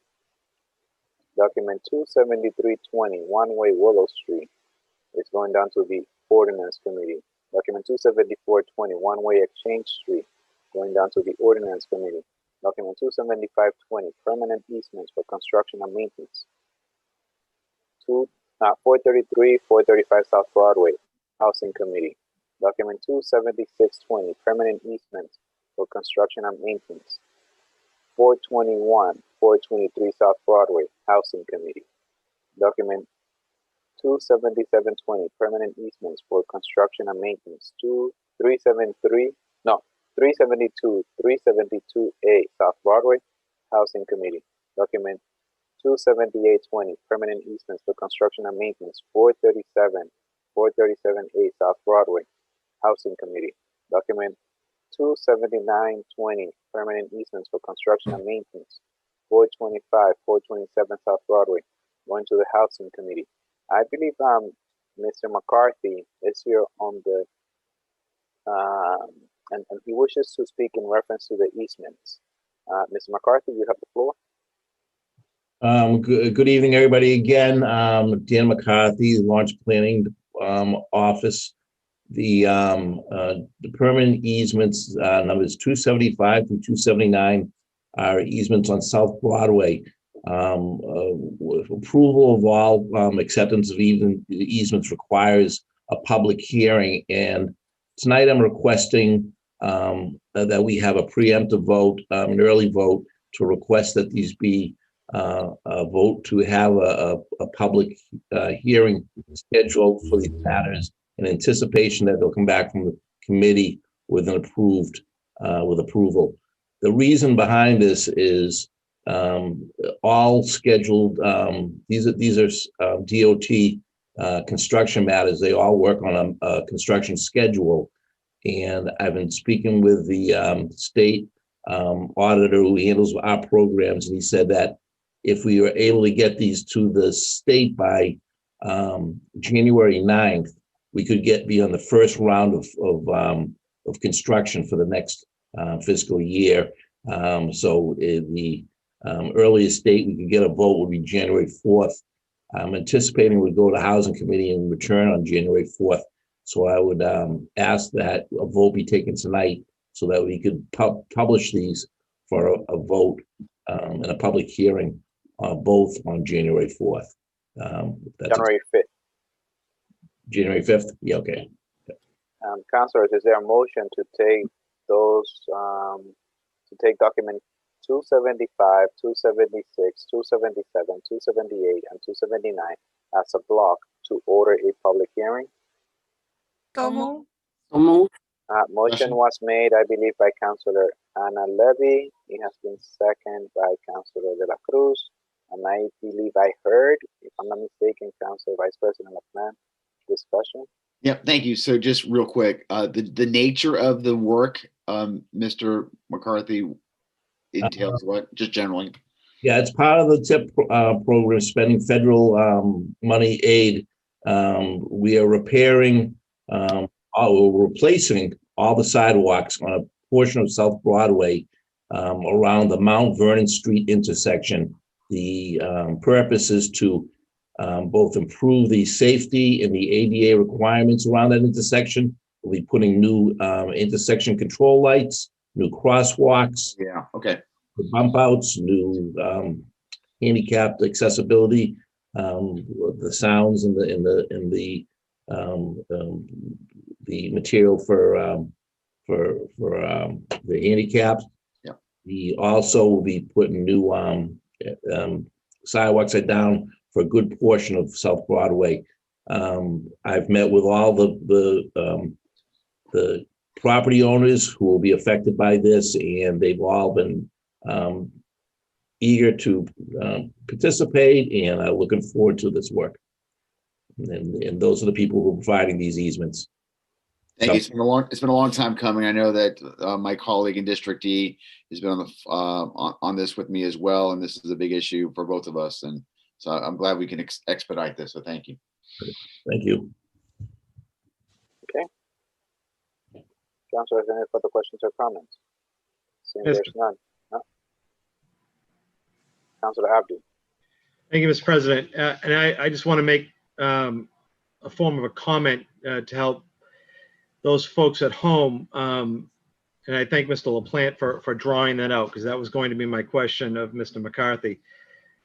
For those that attended the public hearing back on September 13th of 2018, the night before the gas explosions, excuse me, September 12th, the night before the gas explosions at Jim Subs. This is the project that was proposed that evening. And there was a further public hearing held last summer at the Frost School. This is that project. I thank Mr. McCarthy for further detail on it, and particularly Mr. LaPlante for pulling that out. So for those of you that attended those public hearings, it's important to know that this is the initial vote that would put us, correct me if I'm wrong, Mr. McCarthy, in the running for those state monies that would be effective this construction season coming up, correct? Yes, well, what it'll affect by going to a public hearing in the first week of January, we will be in the first round of properties that get advertised, and we'll go out for the construction bids. So that we'll be at the leader of the pack in that case, which means we will start construction before other communities do, which is something we want to be early in the construction cycle for the state. Construction cycle of calendar year 21, correct? That is correct. Thank you, sir. Thank you, Mr. President. No further questions. Thank you, Mr. LaPlante. Thank you. Is there anyone else? Seeing there's none. All those in favor, Damaris, roll call, please. Councilor Levy, Yes. Councilor Selena Reyes, Yes. Councilor Abdul, Yes. Councilor Payano, Yes. Councilor De La Cruz, Yes. Councilor Rodriguez, Council Vice President LaPlante, Yes. Council President Vasquez. My vote is yes. The motion carries. Thank you, councilors. Council Okay. President, Council Vice President LaPlante. was it your intention to see if there could be a public hearing for 26820? So the city attorney has advised that we do not have a requirement to have a public hearing for that document. Yes, that is correct. I believe Attorney Ruano, are you still? Yep. Okay, Attorney Ruano? Hi, can you hear? Yes. Yep. Yeah, so I know I had sent over something to all the counselors today, and a public hearing is not required.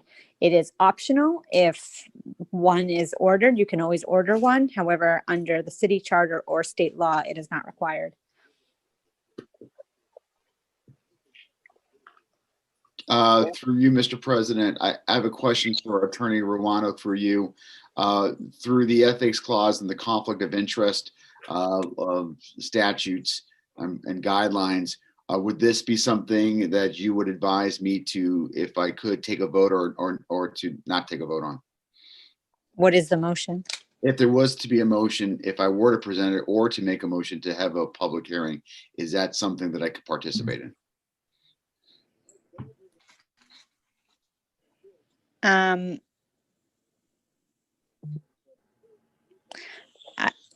I mean, I think at this point, I would refrain from any votes on this matter if you have a conflict of interest on it.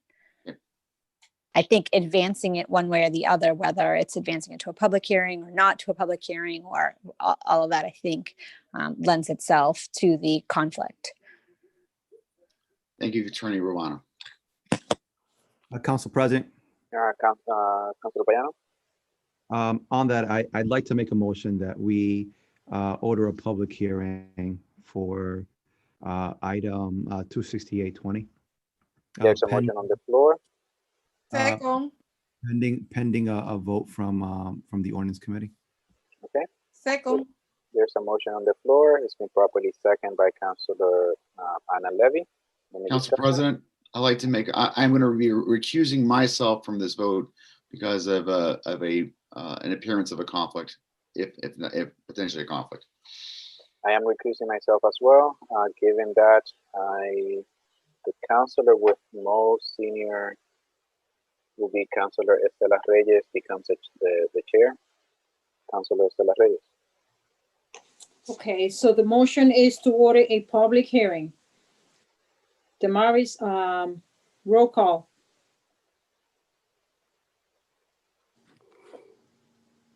Council Vice President LaPlante, He excluded his. Councilor Rodriguez, Councilor De La Cruz, Present. Councilor Payano, Yes. Councilor Abdul, Yes. Councilor Selena Reyes,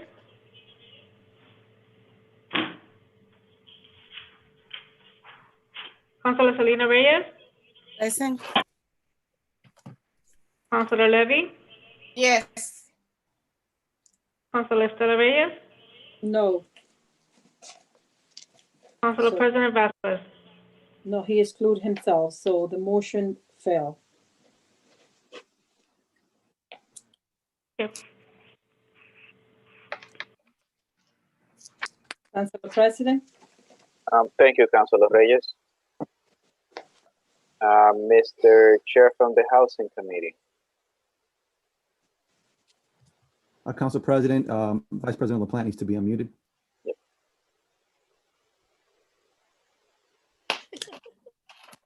Mr. Chair from the Housing Committee, when is your next meeting?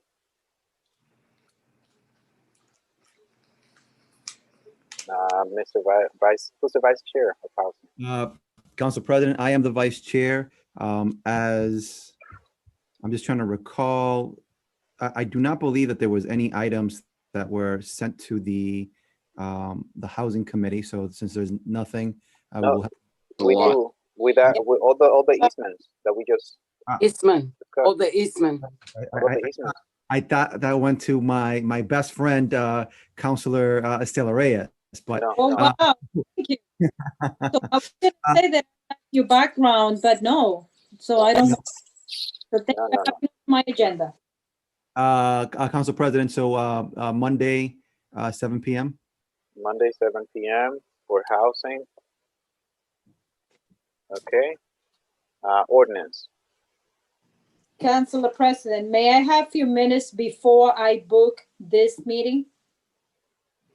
You need a few minutes? Yes. I just want to make a comment and also a request before I book this meeting. Not a problem. Go ahead, Councilor Reyes. Since the next ordinance meeting is supposed to be on next Tuesday, which is going to be the 22nd, I believe, right? Correct. It's so close to Christmas. I would like to ask my member if it is okay to do it on Friday, this Friday at 5 instead. So I just want to confirm with all of them, just to give them some more time because it's so close to Christmas on Tuesday. If it works better on Tuesday, we go back Tuesday at 7. If they wish, we can book it this Friday at 5 o'clock. Councilor Selena. It's work for me, Councilor Reyes. Thank you. Councilor De La Cruz. It works for me on Tuesday. Not on Friday? Tuesday, not on Friday. Councilor Anna Levis. No Friday. Okay, so we're just gonna go back to Tuesday. Is any different time on Tuesday or you prefer on 7? Can we do 6? 6 will be better. Also, Councilor, we can do on 5 o'clock. yeah. So do it work 5 or 6? For me, work at 6. I still work at 5. Okay, so Next Tuesday at 6. Okay, thank you, Councilor Reyes. Councilor President. Thank you, Councilor Reyes. Okay, Budget and Finance. Thank you, Council President. Yikes, we got a lot. So, well, some things. 23rd, I know we're bumping up. There's no good time, right? So does that work for members of the committee? You're there to the 30th. There's no good time. I'll put it on there. What's that? I can't hear him. You have I a think he delay, said yes. Councilor Payano. No, I just said 23rd works for me. Okay, all right. It'll be Personnel. quick. Let's hope. Personnel.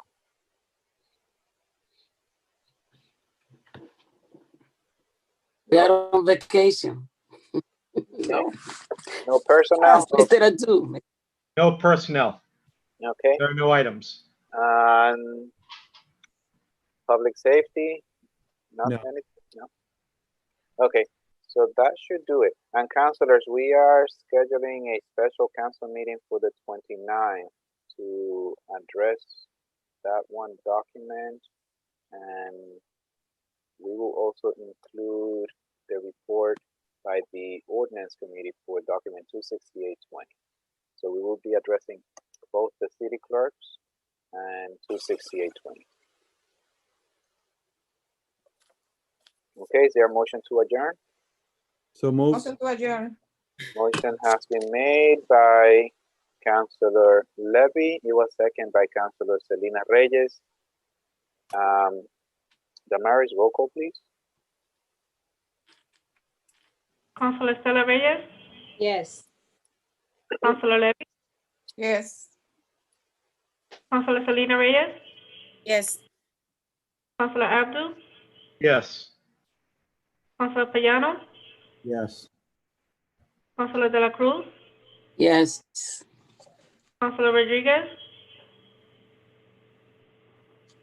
Council Vice President LaPlante, Yes. Council President Vasquez. My vote is yes. The motion passed. Have a wonderful night, everyone. Thank you. Thank you. Thank you. Good Same night. for everybody.